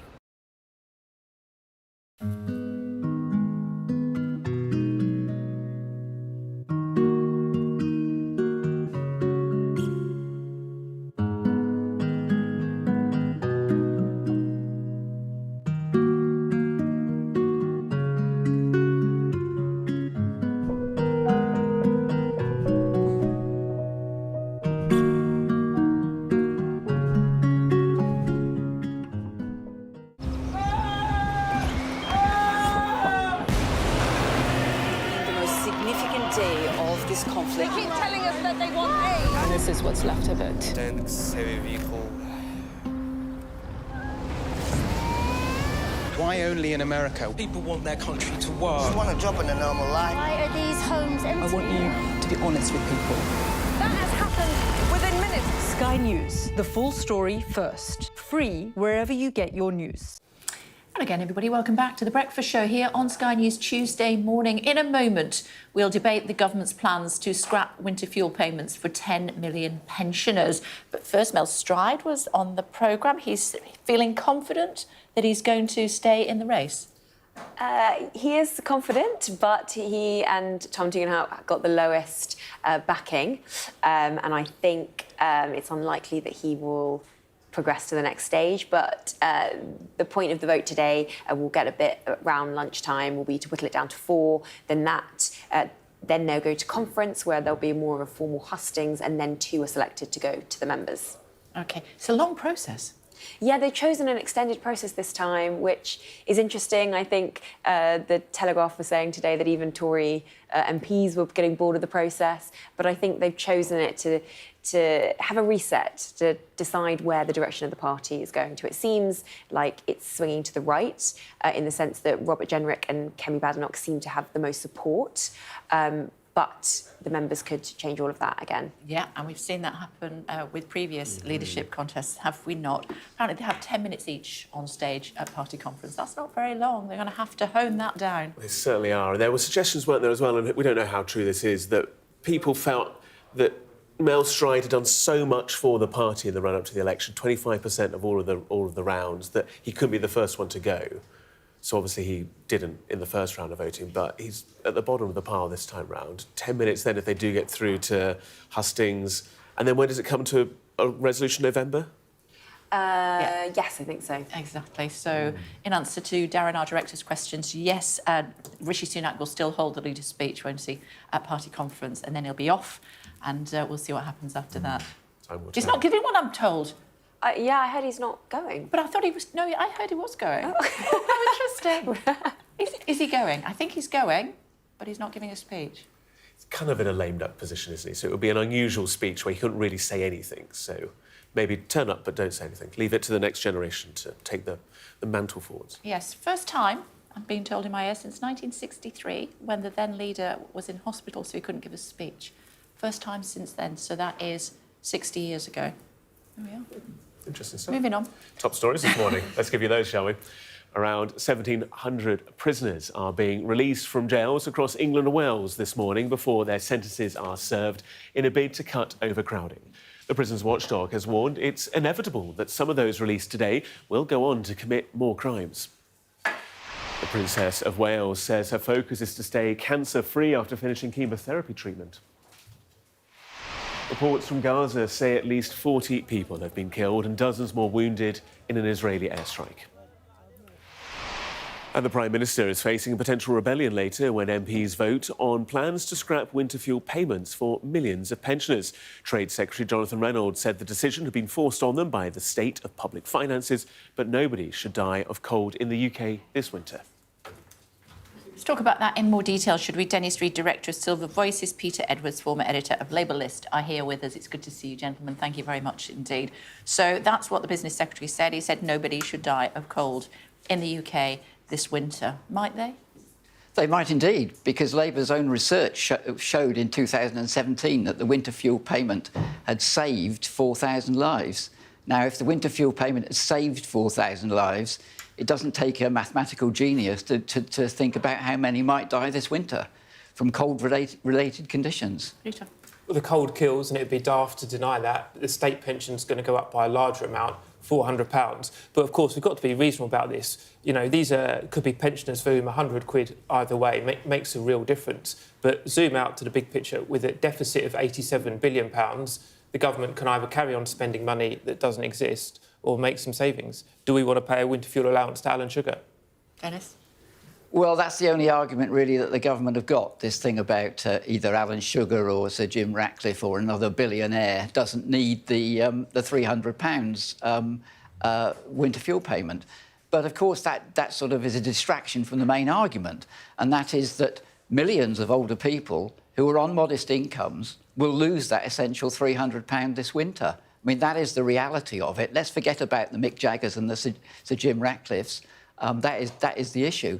And people, unfortunately, extra people will die this winter from cold-related conditions, because as you get older, you need more warmth in the house. It encourages heart attacks, strokes, etc. Cardiovascular problems, you know, can also be accentuated by cold. So that is going to be the reality, and that is going to be on the government's conscience, I'm afraid. Well, the cold is a risk to your health, and if there's any government that should care about it, it would be a Labour government that brought in a social security system. I suspect that's why we might see this policy evolve a little bit. I don't think there'll be a full-scale U-turn of the style we used to see with George Osborne, where you'd get 6 or 8 U-turns in a week. I don't think we're in that territory. Pasty taxes, I remember. Exactly, yeah. I mean, who thought a chancellor could survive that many and then go on to fight an election? But it might evolve a bit. And as Dennis indicated, it's about the taper, i.e. the point at which a benefit is taken away. So I think it's that taper where you might see a bit of flexibility, and you'll be aware that Martin Lewis, the independent consumer expert, has suggested one alternative where the taper's based around your council tax band. That's not perfect, but it's an idea on the table. But why would a Labour government do this? I know you're going to say about the black hole, but surely there are other ways to save money, would be the argument. No one likes having a cut. And, you know, I work for a shadow chief secretary. You need to grow the economy to make more money for everyone, but that takes years. That's not an overnight fix. Or you need to bring in a tax, or you need to make a saving, and it underlines what an unenviable inheritance it is. And I completely understand that for pensioners, and we've all got older relatives, this will be a source of worry, won't it? I think perhaps what folk on the backbenches of the Labour Party just need to spend a moment on, and their respected colleagues, is what alternative are they proposing when we've got an £87 billion deficit? It's politically bonkers what the government seems to be doing, because nobody supports it. I mean, if there was a free vote, the majority of Labour MPs would vote against it. None of the other parties support it. The charities don't support it. The trade unions don't support it. The public don't support it. And it's going to be a lead weight around the government's neck for the next 5 years if it goes through more or less as it is at the moment, because it's going to come back every winter. We're not going to stop campaigning about it. It's going to be the main issue in the lead up to the budget. So why are they doing it? They don't have to do it. All this talk about there could be a run on the pound if the winter fuel payment wasn't scrapped is obviously nonsense, and everybody knows that. Underestimate pensioners at your peril. Absolutely, and you know we all remember Tony Blair getting a slow hand clap at the Women's Institute, yeah, 20 odd years ago, and you have very articulate and energetic pensioners like Dennis who will keep arguing their case. But let's go back to this point about why are we talking about it. The new Labour government has chosen to put this on the table and chosen to have this disagreement to make a point about their fiscal rectitude. And there is a little bit of the Osborneite strategy about it, about we're in tough times and you have to stick with us because times are so bad rather than because they're good. So I think that's why they're choosing to do it now. I think that they have picked what they think is a soft target, but it's not turning out to be like that at all. I think they're going to have to, at some stage, they're going to have to draw back from this because it is politically unsustainable to continue with this policy. And as I say, this winter, the media will be all over any story which means that somebody who lost their winter fuel payment has got very ill or has even died as a result of not having that money and switching their heating off. I mean, it's going to be all over the place. And in front of a 2-bar fire with only 1 bar on. I can picture it now. Exactly. It's incredibly bleak, and you know, we're all sad to see this happening, and we are in a bit of the coalition-type territory again. Labour always said you've got to make sure the people with the broadest shoulders bear the greatest burden. So I suspect That's not pensioners. Well, it comes back to this point about means testing. You know, it's a universal benefit. The 300 quid is going to retired chief executives. It's going to Alan Sugar, you know, it's going to people who run local authorities, and that's why I think there might be some evolution. They'll never call it a U-turn, but there might be some changes before we get the budget on October 30th. But it will go through the House of Commons this week. Mel Stride said a little while ago, of course, he's shadow work and pensions, used to be work and pensions minister. He said it's impossible to means test the winter fuel allowance. I don't know why that is. Well, we've always been told, you know, and I worked for a Shadow Cabinet Minister years ago, that means testing is slow and it can get wrong. And it comes back to this point about a taper. If you think about income tax, you don't pay all your income at 20% or 40%. There's a taper. And I think there's a lesson there for any government about having a taper is something that's more graduated and a bit more fairer. But means testing is very, very knotty, and lots of Treasury civil servants, cleverer than I, have found it very difficult to implement. OK, and Dennis, as far as, you know, taking the money off pensioners, where else could the savings have been? Would you rather the public sector workers didn't get their pay rise this year? No, not at all. But this is a political choice, and the actual money that is being saved is quite small beer compared to the overall economy. It's a political choice, as Peter has conceded. It's picking out somebody to show their strength, and you know, I think it's completely misfired. And on the point about the cut-off point for this. This benefit, this payment, it's set at such a low poverty level, at £218 a week. Now, Silver Voices is suggesting that if there has to be a cut-off point, it ought to be at the level of the higher rate of tax, so that all those older people on modest pensions will be supported this winter. So there's got to be a sensible cut-off point if there has to be a cut-off point at all. But the government has said that they will stand by the triple lock. So, you know, pensioners generally are better off, I'm told, than they were previously? Yes, a matter of a few percentage here and there. But apparently the Chancellor last night to the Labour MPs said that older people would be £1,700 better off by the end of this Parliament. It just shows the weakness of their arguments, that they're actually adding up all the possible cost of living increases over the next 5 years to say that older people will be £1,700 better off. But there's nothing wrong with the Chancellor being in command of the figures and giving an idea of what might happen in future. That's better than avoid, isn't it? But they're not better off, are they? If it's just compensating for increased prices, then they're not better off at all. So you can't say they're £1,700 better off. Well, that would be based on an assumption about the future rate of inflation. But Dennis made the point that really counter-arguments against his own case. That because we have the triple lock, which I think all main parties either support, either through principle or because they're terrified of pensioner voters, but the triple lock is relatively generous. So in the next year at least, it will more than compensate for the £300 taken away. But of course, as Dennis indicates, there's no facts about the longer-term future yet. Well, that £400 that has been announced on the increase in pensions next April won't do much for this winter, will it, when the £300 is taken away? And that £400 is supposed to compensate for the whole cost of living increase, not just energy prices. And that's why I suspect we'll see 1 or 2 more changes in the next few weeks. There we go. Good to see you both. Thank you very much indeed. Thanks a lot. Tributes are being paid to the Hollywood actor James Earl Jones, who's died at the age of 93. Remember this? No, I am your father. Perhaps best known as the voice of Darth Vader in Star Wars. One day, Simba, the sun will set on my time here and will rise with you as the new king. And this'll all be mine? He was also the voice of Mufasa in The Lion King. I didn't remember that. That's amazing.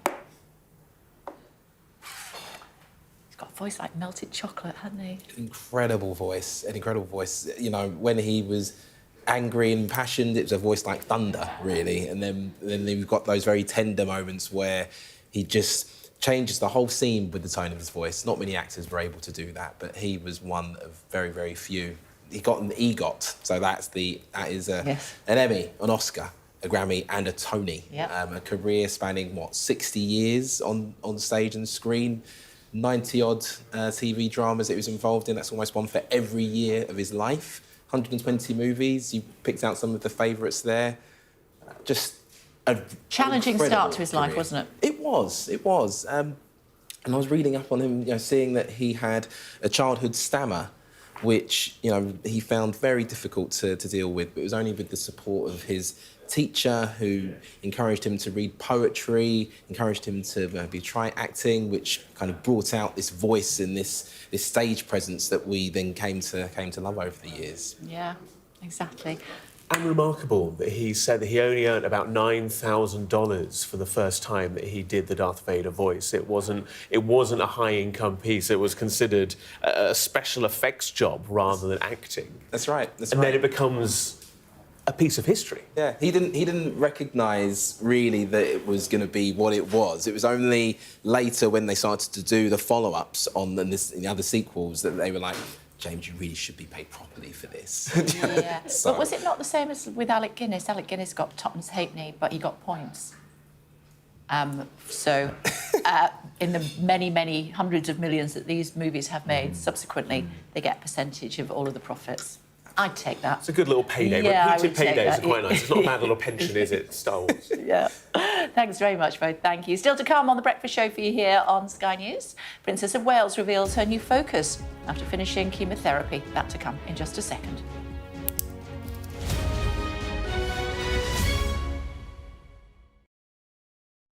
I'm Dominic Waghorn, Sky's International Affairs Editor, covering a world that seems to be unravelling. War, unrest, revolutions. It's not his country, it's ours, and we're going to take it back. They have succeeded for the first time in their country's history in removing a leader from power.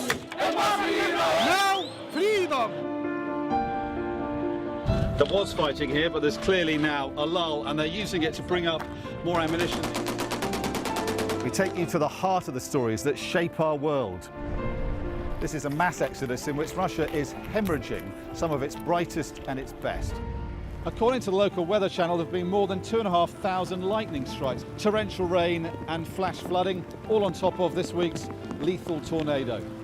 What stays with you most in this job is some of the people you meet. What is your worst fear about what the Russians want to do to the children? They're just boosting demographics by stealing young people. Would you like to take the opportunity, Mr. President, on Sky News to invite Barack Obama to come here? Mr. Trump, are you running for president? Can you confirm it? We're going to take a look, a very serious look. On that day, we saw your fighters killing women, killing children. Was that a mistake? Did you go too far? You couldn't control your fighters? The full force of the state is being used to crush any protest. It's half an hour now past the deadline that Hamas issued with its ultimatum to the people of Ashkelon, and we've now seen a third barrage of rockets coming in. Another alarm. The mood here is jittery and nervous.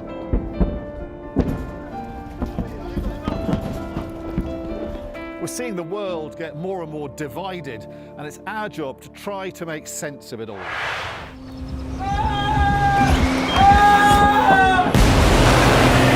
The most significant day of this conflict. They keep telling us that they want aid. And this is what's left of it. Tanks, heavy vehicle. Why only in America? People want their country to work. Just want a job in a normal life. Why are these homes empty? I want you to be honest with people. That has happened within minutes. Sky News, the full story first. Free wherever you get your news.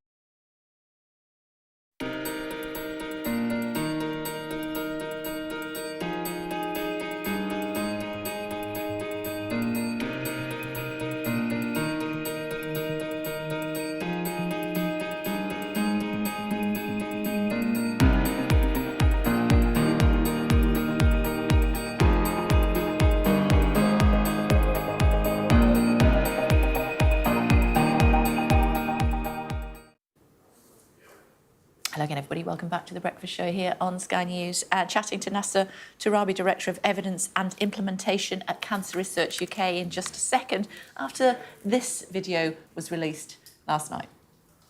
Doing what I can to stay cancer-free is now my focus. Although I have finished chemotherapy, my path to healing and full recovery is long, and I must continue to take each day as it comes. I am, however, looking forward to being back at work and undertaking a few more public engagements in the coming months when I can. Despite all that's gone before, I enter this new phase of recovery with a renewed sense of hope and appreciation of life.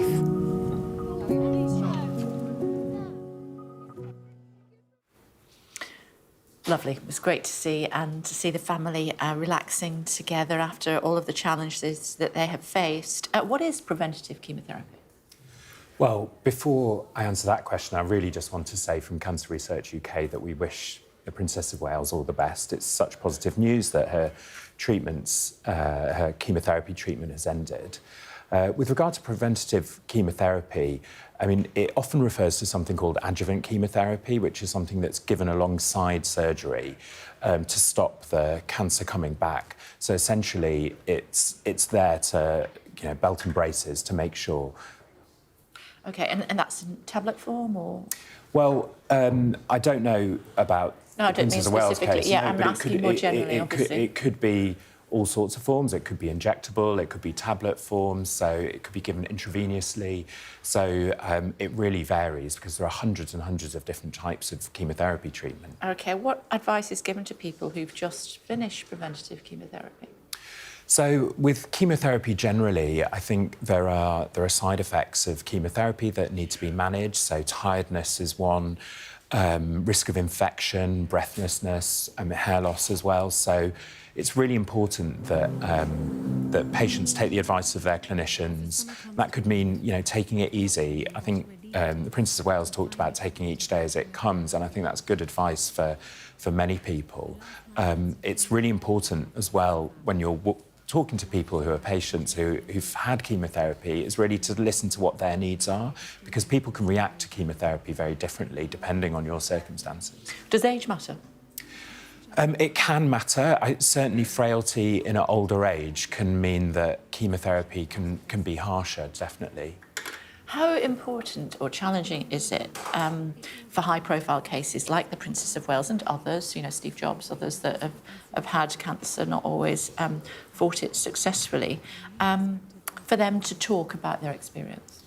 So it's not compulsory, but when famous people, high-profile people do talk about their cancer, what we do see from experience is greater interest in cancer. And one of the things that's really important about cancer, as people know, is earlier diagnosis. And so being really aware of the signs and symptoms of cancer. And we've seen with cases such as Jade Goody several years ago, and the effect on cervical screening uptake was actually really positive. And so actually we welcome it, and we welcome people being reminded to be aware of their own body and being aware of changes, and if they do see changes, to go to their GP. I was reading some figures, Nasser, that suggested that 50% of us will contract cancer in our lifetime. Yeah, almost 1 in 2 of us will get cancer, and partly that's to do with an ageing population. We're living longer, and cancer is particularly a disease of older age, although younger people can get it. We also know, though, that survival from cancer has improved massively through research over the last 50 years. So you've got double the chance of surviving your cancer than you did 50 years ago. So it's something that we do need to be thinking about as a nation, really, and preparing for that increase over the coming years. The same report was suggesting that each of us that does contract cancer will have 3 separate cancers in our lifetime. All of them will survive. Well, we can't say for certain whether an individual will survive, but actually it's true that there's a success story there, that actually we live to get cancer again. And so as a health service, as people ourselves, we need to be prepared for that fact. Okay.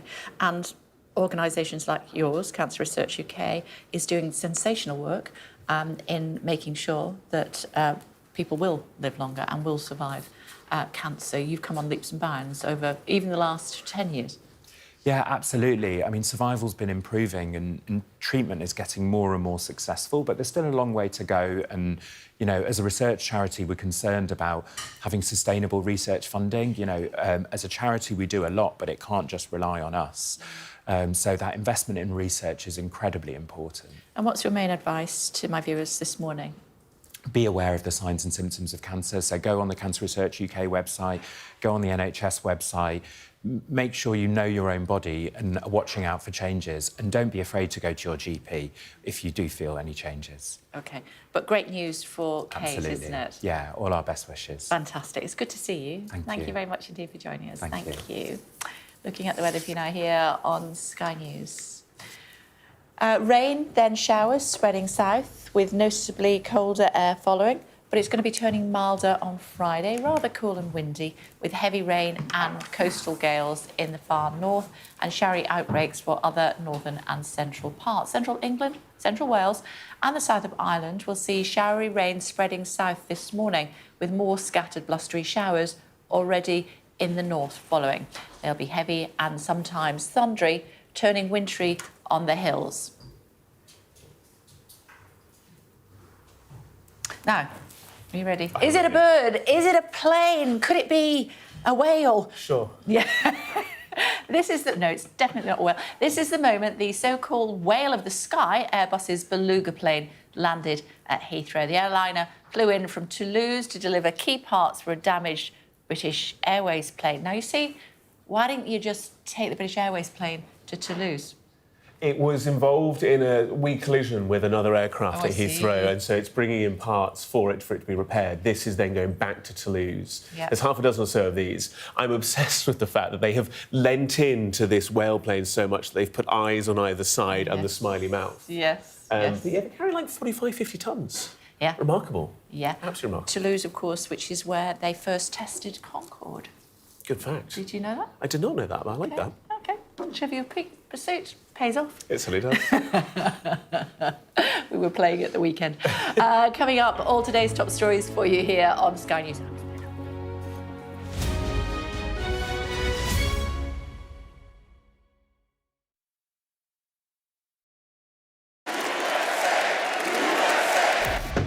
I say, bring it on. With America divided and tensions running high, get ready for an election like no other. Join our teams as we follow the campaign trail as America decides. We will win, win, win. Get closer to the action this US election with full reaction and analysis. Sky News, the full story first.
Morning, everybody. It's 9 o'clock coming up on today's programme. 1,700 prisoners are being released this morning as part of the government's early release scheme. Some are already out.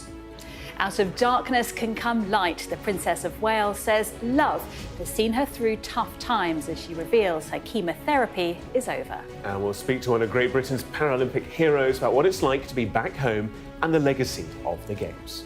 It's Tuesday, the 10th of September. A risky day, the prisons watchdog warns. It's inevitable that some of the prisoners released this morning will go on to commit more crime.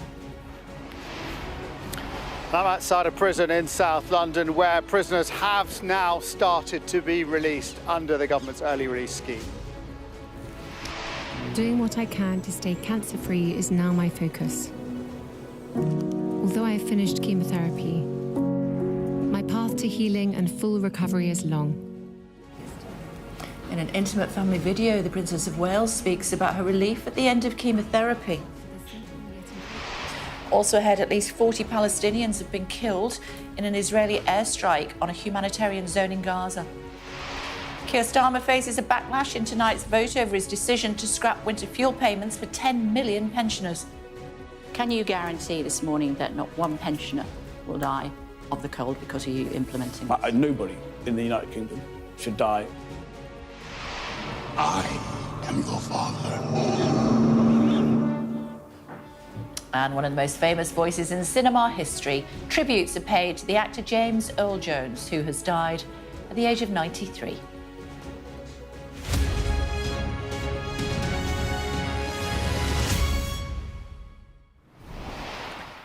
Good morning. The first of some 1,700 prisoners have been released this morning from jails in England and Wales in a bid to cut overcrowding. Speaking to this programme, the Business Secretary, Jonathan Reynolds, said the government doesn't like letting prisoners out early, but they need the space. It is what we've had to do, and we understand how difficult it is. But again, we're going to fix the country, and we're determined to do it. Do you accept it's risky? I accept this is never something anybody would want to do. I think we've taken as many risks out as possible, but in a decision like this, it's challenging. I mean, there's no doubt it is challenging. Is it risky, as the Chief Inspector of Prisons says it is? I would not want, in the normal course of events, anyone to be released early from their sentence, unless that's in the usual way the justice system deals with that. I am confident my colleagues who deal with this, not only have they taken the difficult decision to make sure the justice system works, they've done so in a way which reduces the risks considerably. Jason's outside HMP ISIS in South East London for us now. Those prisoners starting to be released. Yeah, that's right. We have heard that they're starting the release process in there. I had seen one prisoner come past. The conversation went roughly, have you just been released? Yes. Can you come and talk to us? No. But one of my colleagues actually has just spoken to someone outside of prison in Brixton, where he was on the early release scheme. He says that the rehabilitation wasn't great inside the prison, but he does plan to not reoffend. He plans to go into decorating, he said. This was someone who's been convicted of GBH, and as I say, serving 40% of his sentence. And I think, the government there, know when he was talking to Jonathan Reynolds, clearly this is not a popular policy amongst the public fear that they are being put at risk by this. But the counter argument being put by the government is the bigger risk is that if they don't do this, we actually have a justice system that effectively just completely breaks down. So you wouldn't be able to send people to prisons because there aren't any spaces to send people to prisons. You wouldn't be able to therefore make meaningful arrests, and the whole criminal justice system would simply break. That's the situation the government says we're in. It's pretty shocking that they're saying this. And obviously politically, the best move for them is to go early, go big, blame the previous government.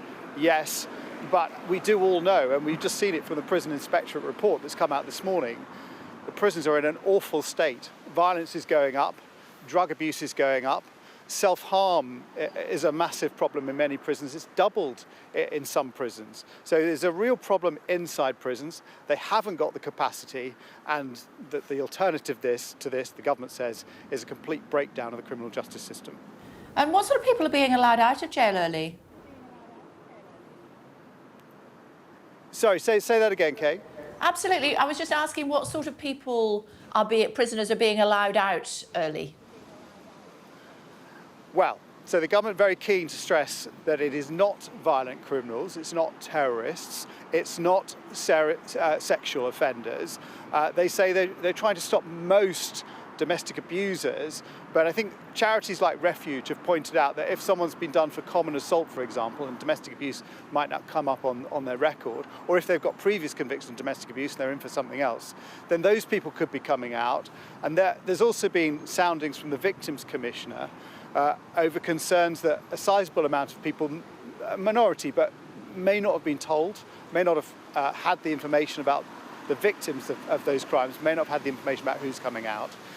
So whilst the government is saying, look, you know, we've done everything we can, and I asked the Justice Secretary about this yesterday, saying, look, the usual procedures have been followed. We tried to announce this early so that the probation service would have time to deal with it. But when you hear from people like the Chief Inspector of Prisons saying the probation service is stretched, this is going to be very, very difficult for them, and these are risky times, the implication of that is that there will be people who come out and reoffend, and that this may not solve the problem because those people may well end up back in the system. OK, for now, thank you. It's been almost 6 months since the Princess of Wales revealed that she was being treated for cancer. She's released this emotional message last night. Doing what I can to stay cancer-free is now my focus. Although I have finished chemotherapy, my path to healing and full recovery is long, and I must continue to take each day as it comes. I am, however, looking forward to being back at work and undertaking a few more public engagements in the coming months when I can. Despite all that's gone before, I enter this new phase of recovery with a renewed sense of hope and appreciation of life.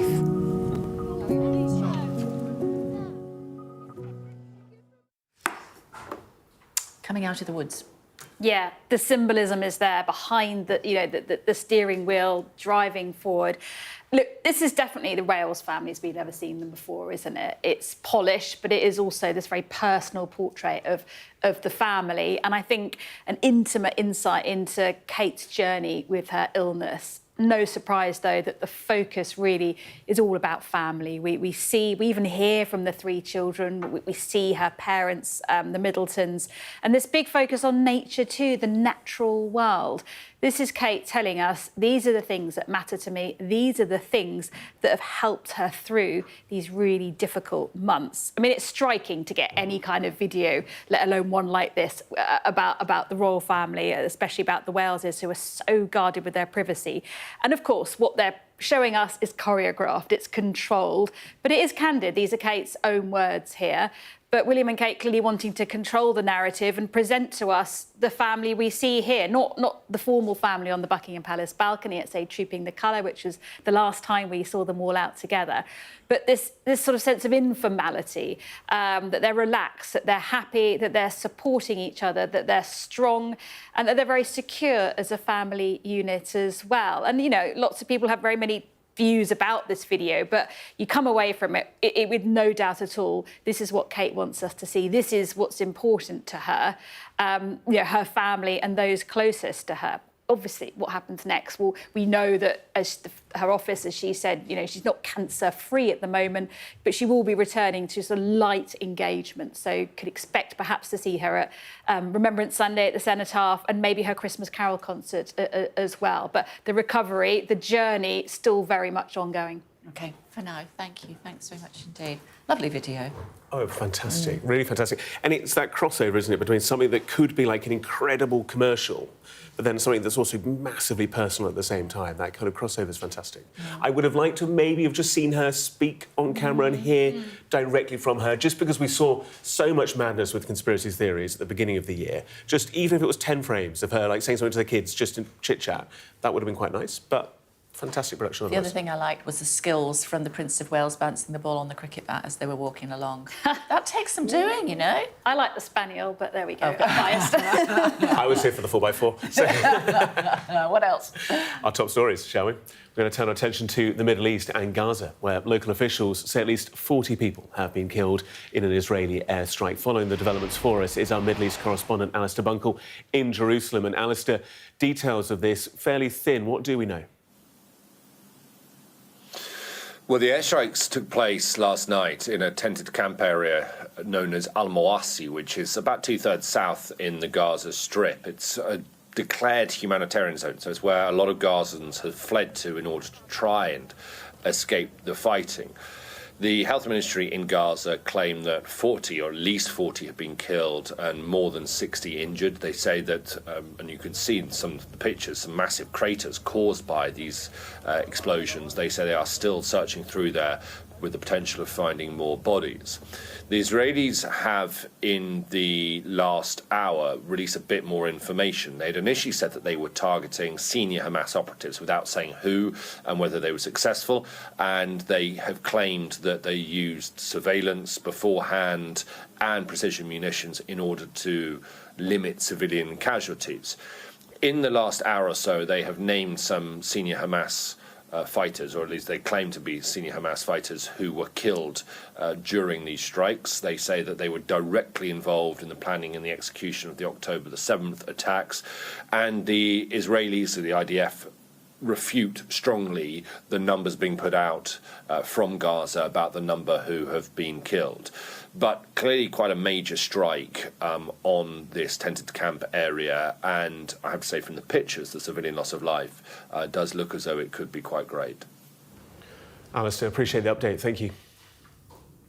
Disgraced former Hollywood producer Harvey Weinstein is recovering in intensive care following emergency heart surgery. The 72-year-old had due to be appearing in court this week for a retrial hearing after his 2020 rape conviction in New York was thrown out back in April. His lawyers say he's no longer in a critical condition. Conservative MPs will vote today to decide which of the 5 leadership candidates will remain in the race to be the party's next leader. The current contenders are Kemi Badenoch, James Cleverly, Tom Tugendhat, Robert Jenrick and Mel Stride. The 4 who progress will face onstage hustings during the Conservative Party conference at the end of the month. A watchdog has found the former Home Secretary, Suella Braverman, shouldn't have publicly criticised the Metropolitan Police as she pressured them to ban a pro-Palestinian march. Chief Inspector of Constabulary Andy Cook said her comments over an Armistice Day march accusing the police of playing favourites should have been delivered in private if deemed appropriate.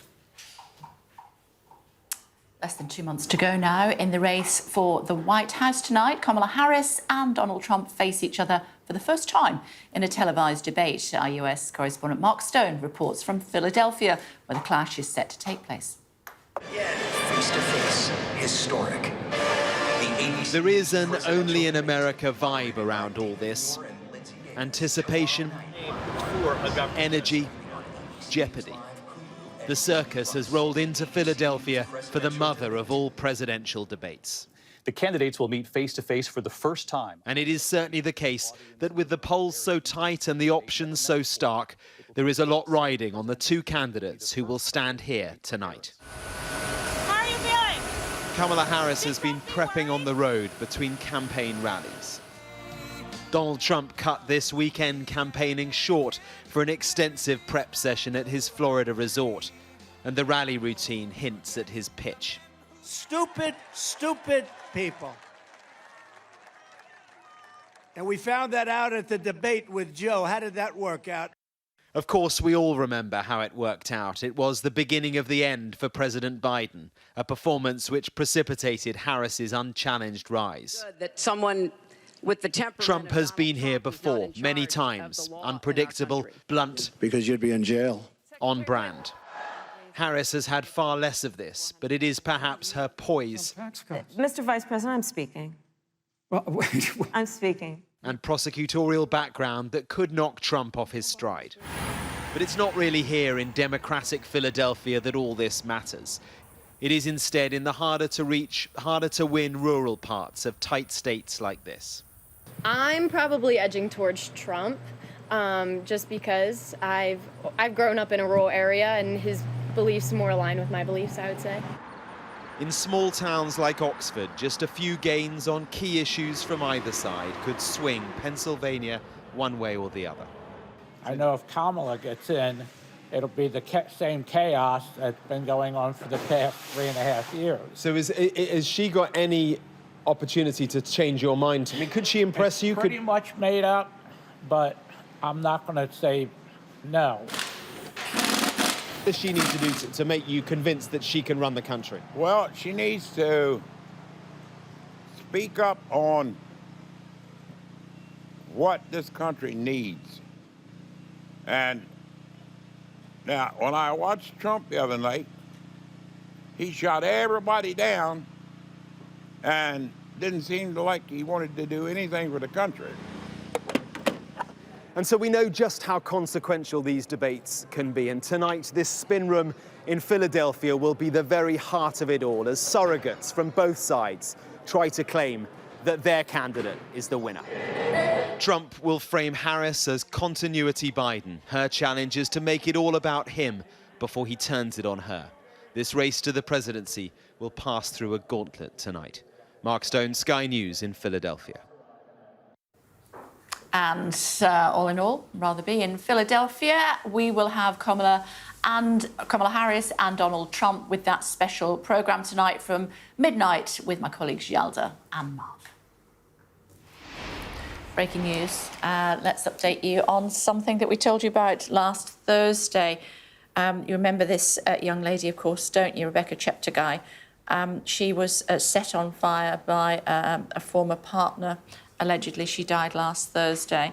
Well, we're just hearing that Dixon Ndiema, her alleged attacker and former partner, died yesterday at the same intensive care unit where she had also been being treated.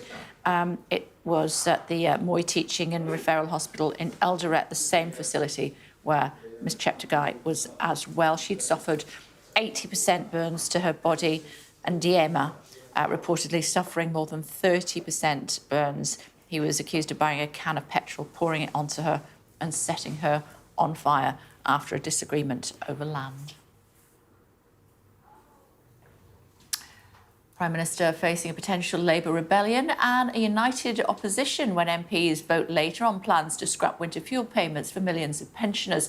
We've heard this morning from Conservative leadership candidate Mel Stride and also the Business Secretary Jonathan Reynolds. We have got to be clear, and we cannot go on like the previous government behaved, because we saw where that got us. People were not better off after 14 years of Conservative government. OK, we're talking about your government now. 4,000 people, you said previously, pensioners would die of cold if this was implemented. Now you're saying that's not the case. Can you guarantee this morning that not one pensioner will die of the cold because of you implementing this? Nobody in the United Kingdom should die of the cold. No, I didn't ask you that. I said, can you guarantee it won't happen? Well, I can guarantee that we're doing everything we can to make sure not only the state pension is higher and everyone is better off, but support is targeted where it is needed to be. The reality is that the step that this government has taken will mean, for example, that 2/3 of pensioners who are living below the poverty line will have their winter fuel payment removed from them. And that is not right. That is a conscious political choice. And as I say, they've taken a political choice to give in very quickly to their trade union paymasters, and they've also taken this rushed choice without proper consultation or impact assessments to railroad or attempt to railroad through this measure on the backs of poorer pensioners. Would you not? Our Chief Political Correspondent John Craig is in Brighton at the TUC, where the Prime Minister will be speaking a little bit later on today. It's a challenge, this for them, isn't it? Yes, he'll come here with good news and bad news, really. He'll come with good news on Labour's pledge to overhaul workers' rights, new legislation, getting rid of a lot of Conservative anti-trade union laws, some of them going back to Margaret Thatcher's time. So, obviously, good news for the unions, getting rid of for example, fire and rehire, 0 hours contracts. They'll like all that. The bad news, of course, is on pay. Now, he's going to talk about tough decisions, a phrase we've heard a lot from him. He's going to talk about, he'll say, I do have to make clear from a place of respect This government will not risk its mandate for economic stability under any circumstances. Tough decisions on the horizon, he'll say. Pay will inevitably have to be shaped by that. I owe you that candour, he'll say, as was so painfully exposed by the last government. When you lose control of the economy, it's working people who pay the price. Now, this comes after yesterday, pretty powerful speeches from the likes of Sharon Graham, Mick Lynch yesterday afternoon on a motion calling for a wealth tax. Sharon Graham, for example, wants an extra 1% tax on the top 1% of earners, millionaires tax. And there are plenty of calls from trade union leaders, for example, for capital gains tax to rise in the budget to offset the winter fuel payments cuts. Good news for the government today in terms of the battle with trade unions and backbench Labour MPs is that, as the Prime Minister has been promising in recent days, pensions will go up, the state pension, by £460 next year, thanks to the triple lock and earnings going up quite significantly. He said when he went to Ireland at the weekend in an interview, he talked about safeguards, and he mentioned pension credit, universal credit, and he also said, look, the state pension will go up by more than the £300 cut in the winter fuel payments. So he's turned out to be vindicated on that. He may mention that. He's going to take a few questions after his speech. He's speaking round about 11 a.m. before dashing back to Westminster, no doubt to try and win over some of those pesky Labour backbenchers who are minded to rebel in the vote this afternoon.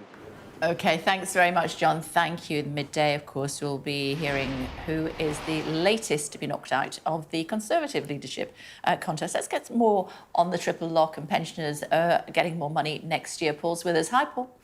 Morning, Kay. Yeah, we may have had a little spoiler in there from John, but we have had data this morning that informs how much the state pension will go up. And as he was explaining, that's a key part of the calculation that appears to be being made in Downing Street and the Treasury around going ahead with this controversial winter fuel payment cut. We've had the labour market data, the jobs data from the Office for National Statistics, the key number of many this morning, the rise in average wages between May and July, a 3-month period, which is the period which feeds into the triple lock calculation. Remember, that sets the minimum increase of the state pension at either 2.5%, the average wages, or inflation, whichever is the highest. And that number this morning was 4%. And if you put 4% into the calculation, the pension will go up by £460. We expect we get the inflation figure next month. It'll be somewhere around today's number of 2.2%. So this higher figure will be the one.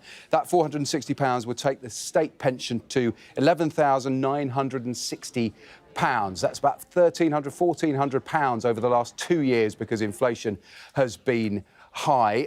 Interesting, that's just below the tax threshold. So there's perhaps another decision to come about whether pensions should pay that. But the calculation clearly here is that £460 increase is more than the £200 75-year-olds get from winter fuel and will lose, and the £300 for 85-year-olds. So some cover for this political decision.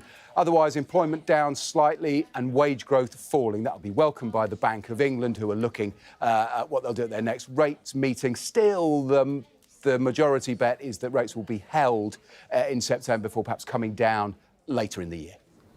OK, for now, thank you. Still to come on the breakfast programme for you here on Sky News, joined by the men who scaled 24 mountain peaks in 24 hours, all in the name of charity. No, I am your father. Tributes paid to the man behind one of the most memorable voices of all time, James Earl Jones, who has passed at the age of 93.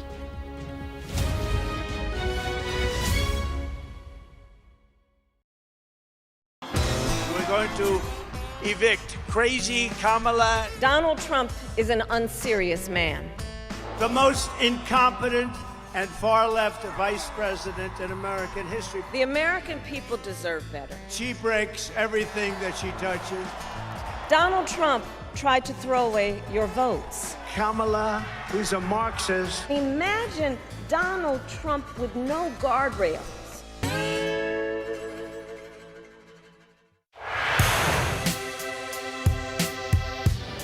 I'm Martin Brunt, and I'm Sky's crime correspondent. My most memorable story was, and still is, the disappearance of Madeleine McCann. Please, please do not hurt her. Please give our little girl back. We aim to be the best and most trusted place for news. For detectives, the first 48 hours after a murder are crucial in the search for clues. The public expects them to find Jill Dando's killer soon. The British detectives are planning to meet forensic experts, academics, and even witch doctors. I remember the grimmest case, the Soham murders of schoolgirls Holly and Jessica. I felt I can't undo what's happened, but I can help explain it. Ian Huntley was arrested and charged within a fortnight of the murders. I've never murdered anyone. I've never raped anyone. What am I in jail for? The parole board has to decide if Bronson needs to be kept locked up for the safety of the public. My biggest challenge was to persuade a jailed diamond thief to answer my letters. Martin Brunt, Sky News, at the Old Bailey.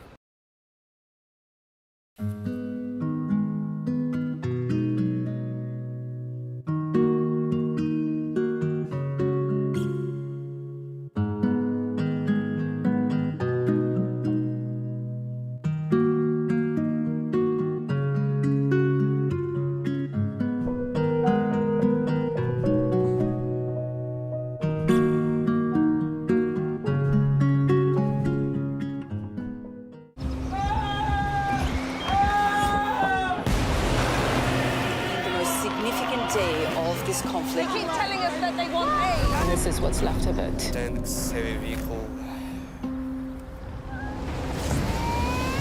Why only in America? People want their country to work. You want a job in a normal life. Why are these homes empty? I want you to be honest with people. That has happened within minutes. Sky News, the full story first. Free wherever you get your news. Now, here's the thing, 24 peaks in 24 hours and the challenge of sight as well. How on earth did these gentlemen do it? Let's talk about it in more detail with Michael Smith, Chairman of Seeability, and also Jack Stacey, a trustee of Seeability. It's good to see you both. Thank you very much indeed for joining us. Tell us about the challenge. You start. The idea was, it was actually my first year as chairman and Michael's first year as trustee. Yeah. The charity's 225th year anniversary. We wanted to do a really big challenge to raise awareness, but most importantly, challenge people's perceptions of what people can do with a disability, a visual impairment. And Michael certainly did that. We climbed 24 peaks of the Lake District, including Scarfell Pike and some of the other tallest, in 24 hours. How was that for you, Michael? I don't think anything could have prepared me for the moment. It was 5 in the morning, stood in the sort of pitch black ahead of the first peak. And the ascent, which was, I think, we did over 13,000 feet in the end, over 30 miles in 24 hours. It was excruciating at times due to the knocks I was getting from not being able to see, but also having to painstakingly concentrate every second for 24 hours was the exhausting element. So talk to us, Jack, about what you could do to help. Be adaptive, basically. We'd done a lot of training, but we weren't able to replicate the mountains that we were covering over the weekend. A lot of our training had been running-based and on much better terrain. So my job was to tell Michael everything that was in front of him, everything that was coming, but also pick the best path. We had an amazing mountain guide called Chaz. His role primarily was to keep us en route and look a little bit further ahead, and then I was covering the immediate distance and trying to make sure Michael was as safe as possible. And at some points, you know, we were getting pretty close, weren't we? It was proper manhandling, like dragging each other up and down. And I think the important thing is the headline is the elevation, and we did 13,000 feet of climbing, and some of it was pure rock climbing above crevices, huge ravines. But for those 13,000 feet we went up, that was 13,000 feet Michael had to go down with no depth perception at all. And I think more accidents on the way down. Well, exactly. And actually, I think that was probably harder for us, wasn't it, than the elevation? climbing was physically demanding, but the mental load of going down was particularly brutal. Was he any good at it, Michael? Jack was absolutely amazing. He was brilliant. You should do it again sometime. Never again. It was really tough. You lost, Michael, the majority of your sight at a very young age, didn't you? You were 19? I was, just started at medical school. Quite a formative period, and I noticed sort of difficulties when playing sports, and that over a 6-week period led to about 90% worth of vision loss. It was sort of very, very uncontrolled sight loss at the time, and that was a very rare condition that I had, which I wasn't aware that I had, but it sort of was a genetic mutation that happened when I was 19. OK, and Jack, you also had challenges. Yeah, well, my brother's blind. Yeah. That's my reason for working with Seeability. They've been supporting my brother now since 2000. So the charity's been a massive part of my family for a really long time. So tell me about the charity. So it's one of the oldest disability charities in the country. It's 225 years old this year, as I said. We support people with learning disabilities, sight loss, autism, through supported living, social care. We have an amazing eye care programme in special schools, advocacy, employment programmes, really sort of full suite of services and support. It's an incredible institution. And you've raised, I think I'm right in saying, Michael, more than £140,000 during this. £140,000. We've been supported by a lot of corporate sponsors that Jack and I work with in our day jobs, which we're so grateful for. And then the general public have been so generous in their philanthropy. It's been amazing, and friends and family have really got behind it. So that money's just going to make a untold difference to the lives of the people that Seeability support. And what's the plan next, Michael? To rest, to definitely put my feet up, to recover, and I have promised that those nearest and dearest to me, because they've all been very worried over the weekends, that that's it for crazy challenges for the medium term. OK. Do you agree with that? It's definitely it for me. I can't do that again. If you don't mind, we've almost hit our target, but we haven't quite. 150,000. Yeah, and if people were up for supporting us, seeability.org, they can find a link to our page and see what we did. And you're also on crowdfunding, aren't you? That's right, yeah. So there's a Just Giving link on Just on Giving. there. We'll make sure that we add that to our tweet when we Thank put you it out so much. a little bit later on. Congratulations. Thank you. Well done. What was the weather like? Really nice on the first day. Yeah, and really rubbish the really second hot. day. Yeah, And- too hot or too cold. And 3 layers and driving rain the second day. OK. Great work. Seriously. I'm sure you'll hit that target before the end of the day. It's good to see you Thanks both. for having me. Thank you Thanks so much. I really appreciate it. Thank you. Still to come on The Breakfast Show for you here on Sky News, joined by Team GB Paralympian Mark Thompson, who's at an inclusive swimming event in Manchester.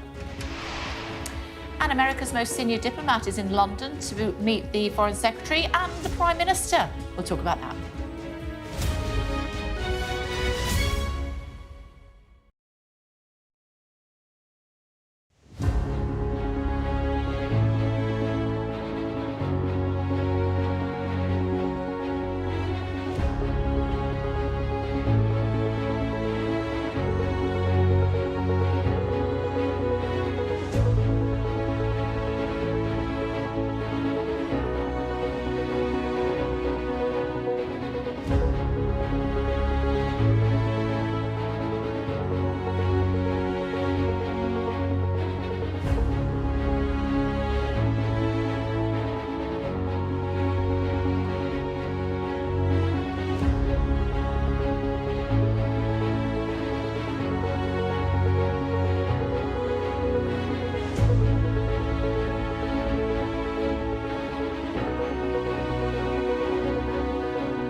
Anthony Blinken, US Secretary of State, is in town. Dom's here. What's he here for? Well, he's here as part of a sequence of events, Kay, that's sort of choreographed and culminating in Keir Starmer going to the White House on Friday. It's kind of what you'd expect at the start of a new government between two such close allies.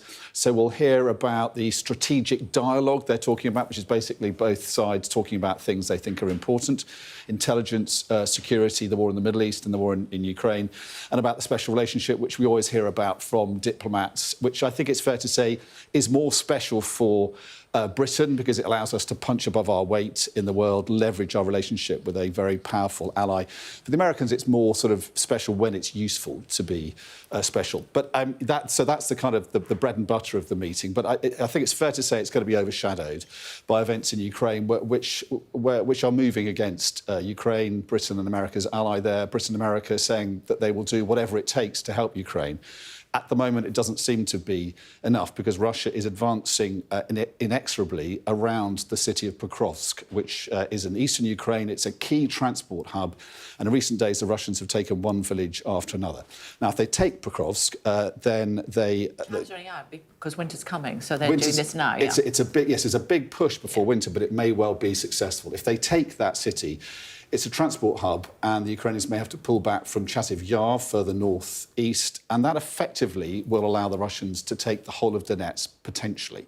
Now, that's one of Putin's key war aims. So the Ukrainians are saying they need to have more help, and they need to have more freedom to use the long-range missiles that Britain and America have given them, but have restricted the way they can use them. They can't strike deep into Russia, as we've heard for a while now. So, I think we'll hear about doing whatever they can to help Ukraine. It's clearly not enough at the moment. And I think during this week, things could move decisively against Ukraine. So it's a key moment in the war. So we're watching very closely to see what these two diplomats are going to say about that as well. And, of course, there's a debate tonight in Philadelphia. Depending how that goes and what happens on the 5th of November, again, could be very, very challenging. And we'll see how that goes. And I think it's fair to say Kamala Harris's honeymoon is over. They are neck and neck. This looks like the closest election that we've seen for decades. So what she does tonight, and it's really important, I think, if you look at what focus groups and polls are saying in America, they just don't know enough about her. She's been vice president for 4 years, but they're not really sure about what she stands for, what's her storyline, what's her narrative, why does she want this job? And that's going to be crucial. And, is Trump going to put a foot wrong? All eyes on her, though, I think. And if she's not able to turn or maintain her momentum, the big mo, as Bill Clinton used to call it, then potentially he has a much better chance. And if he does, then Vladimir Putin does as well, because he's made it pretty clear he's not going to support Ukraine, as Joe Biden has over the last 4 years. Smart move bringing in Coach Waltz, though, wasn't it? Yeah, I mean, and arguably more smart than J.D. Vance's choice, or Trump's choosing J.D. Vance, that effectively kind of strengthened Trump where he was strong already. His critics would say he should have chosen someone like Nikki Haley, someone who could have played in those constituencies, particularly amongst women, where Trump is weak, and seems to have been an effective and powerful ally. And we've seen more of him. We've heard more of him as well, haven't we, than we have from Kamala Harris, who's done one interview with him at her side. So she's under pressure now to explain what she's all about, what makes her tick, why she wants the job, and what puts some flesh on the bones of her policy proposals. And then hopefully, in her mind, at least she can then push ahead in the polls, because at the moment, that lead she had, that kind of bounce she had after her replacing Joe Biden, there was no real post-convention bounce. It's gone neck and neck again. So it is very close. It's very interesting to see what happens next. And this debates don't normally make a huge difference, but this one could well do so. And as far as Coach Waltz, just to explain a little bit further to our viewers, she's sort of West Coast glitterati, and he's a Rust Belt guy. He's Midwest, yeah. He's Rust Belt and Midwest. He's Missouri. So he's the kind of, he's a football coach, he's a sports coach, he's an educator, he's a teacher. He's got that common touch.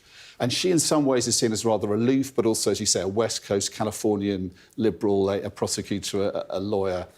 She's got to explain more about herself. She's come out, she is doing very well in sort of the 20-year-old age group, but over 40, over 50, over 60, Trump is pushing ahead, particularly amongst, he's got a massive lead in the working class, the white working class constituency he's always done well in. So Tim Walz, I think, hopes to eat into some of that and make up for some of Harris's shortcomings but will it be enough? It's always down to the candidate herself or himself, isn't it? Yeah, and we do have, we're covering that debate on the programme this evening with Yalda and with Mark, and I'm sure you'll be... Very interesting, Claire, which is I was reading last night about one of the first debates, Lincoln-Douglas debates, back in 1858. They went on from 3 to 7 hours. There were several of them. Tens of thousands, 18,000 people, I think, turned out for one of them. They sat in the open air listening for 3 hours, 4 hours, and one of them 7 hours. Every word was carried in the newspapers at the time. Imagine Trump or Harris pulling something like that off. Impressive. I was actually in Vegas when he followed Hillary Clinton around the stage. Remember that? Yeah. Literally sort of this ghostly presence behind her. Let's see what happens tonight. Always good to watch them, aren't they? They do they make really a difference? I'm not sure. But this one might do, because it is so close. Yeah, let's see. For now, thanks. Now, Great Britain's Paralympians have certainly made a difference. They travelled home after fantastic games in Paris with a tally of 49 gold medals, 44 silver and 31 bronze. But the success of the Games will also be judged by its legacy and how it encourages others to get involved in sport. Let's speak to Mark Thompson, who secured a Paralympic Games bronze medal in the 100-metre backstroke in Paris. He's with us now, proudly with his medal. It's good to see you. Thanks for taking the time, Mark. Congratulations. I believe you beat your record in order to get that medal. Yeah, in the heat I broke my own British record, and in the final I was just off it, but still an amazing swim. Like waiting until the penultimate day in order to be able to swim? Yeah, it was a long wait really, and watching everyone my teammates race, but then to finally race it was amazing really. But yeah, it was a long wait for it. I bet it was. It's been a really, really successful Paralympic Games. I'm not sure if you were on the train that came back yesterday. Were you coming back on the Eurostar? Yeah, I came back on the Eurostar yesterday. What was the atmosphere like on the train? Yeah, it was amazing. When we arrived back, when everyone was there, it was unreal, really. And apart from your own, whose other performances have stood out for you? I'd like to say Louise finished his 100 breaststroke in the F14 race. It was an amazing race, but also Stephen Clegg winning 2 gold medals finally. For everyone, it was amazing, and Poppy making the flag bearer. And what's the plan, Mark, as far as Los Angeles is concerned? Take a break now, and then head down and focus on swimming again for the next 4 years. Amazing. Can I have a look at your medal before we let you go? Yeah. Look at that. Fantastic. And did you do that thing where you bite it as well? No, I didn't do that one. I know, I'm an old mum, I can't help it. It's good to see you. Congratulations, well done. I'm looking forward to seeing you with a gold around your neck after the LA Games. Thank you very much. Thank you. Take care. Still to come on The Breakfast Show for you. Everything the light touches is our kingdom. James Earl Jones, the voice of Mufasa from The Lion King, has passed. We'll talk about him.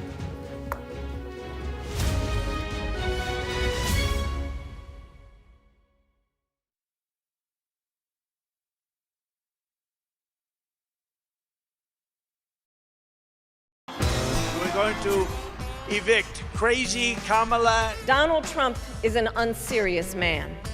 The most incompetent and far-left vice president in American history. The American people deserve better. She breaks everything that she touches. Donald Trump tried to throw away your votes. Kamala, who's a Marxist. Imagine Donald Trump with no guardrails.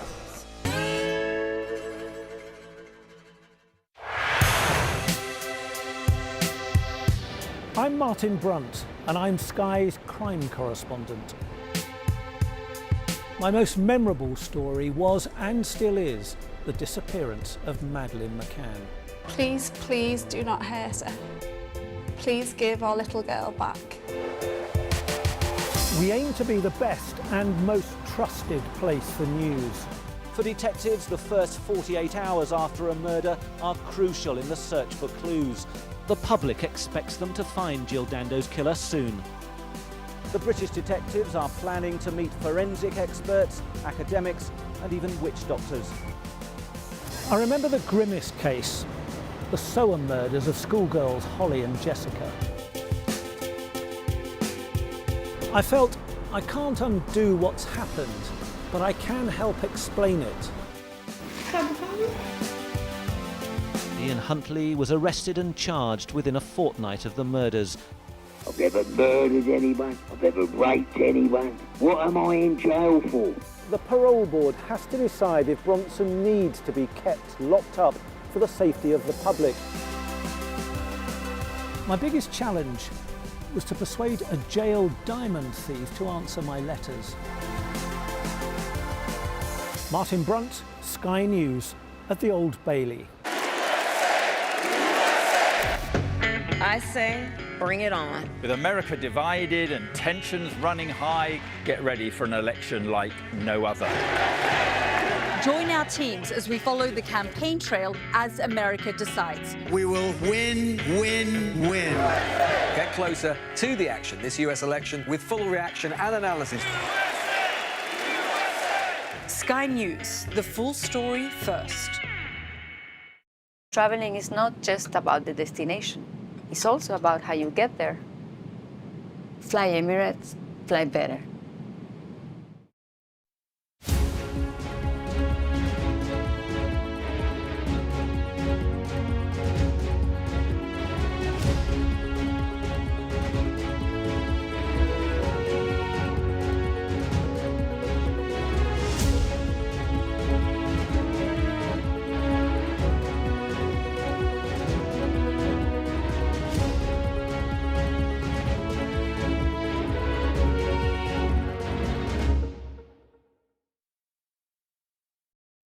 Fly Emirates, fly better.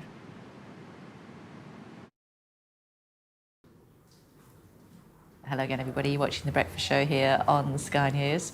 We want to talk about James Earl Jones. Now, do you remember that? You don't necessarily remember his name to start with, do we, Katie? But, of course, we'll know what his past, sadly. This was one of his characters. No, I am your father. I am your father. This is a challenge for you, Kate. Is there a more quoted line within the history of film than "I am your father"? Top of the world, Ma? Oh, yeah. I'll have what she's having. But it's up there. It's up there. It is up there, yeah. It's so sad to have had his passing, but what a wonderful, wonderful career he had. And the two iconic roles that we've been talking about so much today, it's interesting for one that, I mean, how many people that can sort of make such an impact with just their voices do we talk about? But his voice was so mellifluous, they say, don't they? Sonorous, just beautiful and sort of the like tone melted of it. chocolate. Yeah, absolutely stunning, absolutely stunning. But also just the two characters as well that have traumatised generations of children, aren't they? Darth Vader, who is just absolutely the scariest baddie that can be, and also Mufasa in The Lion King. Mufasa, here we go. The father of Simba who dies. I know. One day, Simba, the sun will set on my time here and will rise with you as the new king. And this'll all be mine? Everything. Hakuna Matata. What a voice, what a voice. I mean, that moment, though, it's akin to when Bambi's mum dies, isn't it? It's traumatic and one that haunts you if you're a kid that's seen it when that came out in the 90s. But James Earl Jones, he was one of the most high-profile Black American actors of the 80s and 90s. We talk about The Lion King, we talk about Star Wars, but Conan the Barbarian, Coming to America, Field of Dreams, The Hunt for Red October as well. Yeah, I mean, he was in all of them, absolutely deserving of his EGOTs as well, because he, of course, was a brilliant and prolific on the stage as well in Broadway. And yeah, he just was so well respected. And he was an EGOT as well, wasn't he? EGOT, Emmy, Grammy, Oscar and Tony. And there's still only about sort of a dozen people that have managed to pull that off. So What a career. And yeah, he's given us 96 years old. Some great clips to watch. 93 years old, forgive me, 93. 93, and I think we all need to go home and watch Star Wars, don't we? Yeah, I mean, I wasn't a big fan, but, you know, I might do it just because. Can you imagine? But he didn't take points, did he, for Star Wars? Oh, you would regret that. He wasn't even credited in the first 3 films, though, either. That's how sort of small a role they felt it was. But can you imagine? The original Darth Vader was a British bodybuilder called David Prowse, who had a West Country accent. So it would have been worlds away if they'd have kept that voice, wouldn't it? Yeah, I remember he used to do the Green Cross Code. You won't remember that. You're not old enough. But Don't date me, Kate. It was the same guy. Lots of tributes to him, I'm guessing? So many tributes. George Lucas has called him just one of the most unique voices, both in art and spirit. Mark Hamill was a lovely tweet that he put out fairly soon after we heard this news saying, R.I.P. Dad. That's very good. Poor Very Mark good. Hamill. They're both so sort of tied into each other's fame and fortune, aren't they? Because of. Well, I've got you. I know you know a little bit about the Princess of Wales film that was released yesterday. Doing what I can to stay cancer-free is now my focus. Although I have finished chemotherapy, my path to healing and full recovery is long, and I must continue to take each day as it comes. I am, however, looking forward to being back at work and undertaking a few more public engagements in the coming months when I can. Despite all that's gone before, I enter this new phase of recovery with a renewed sense of hope and appreciation of life.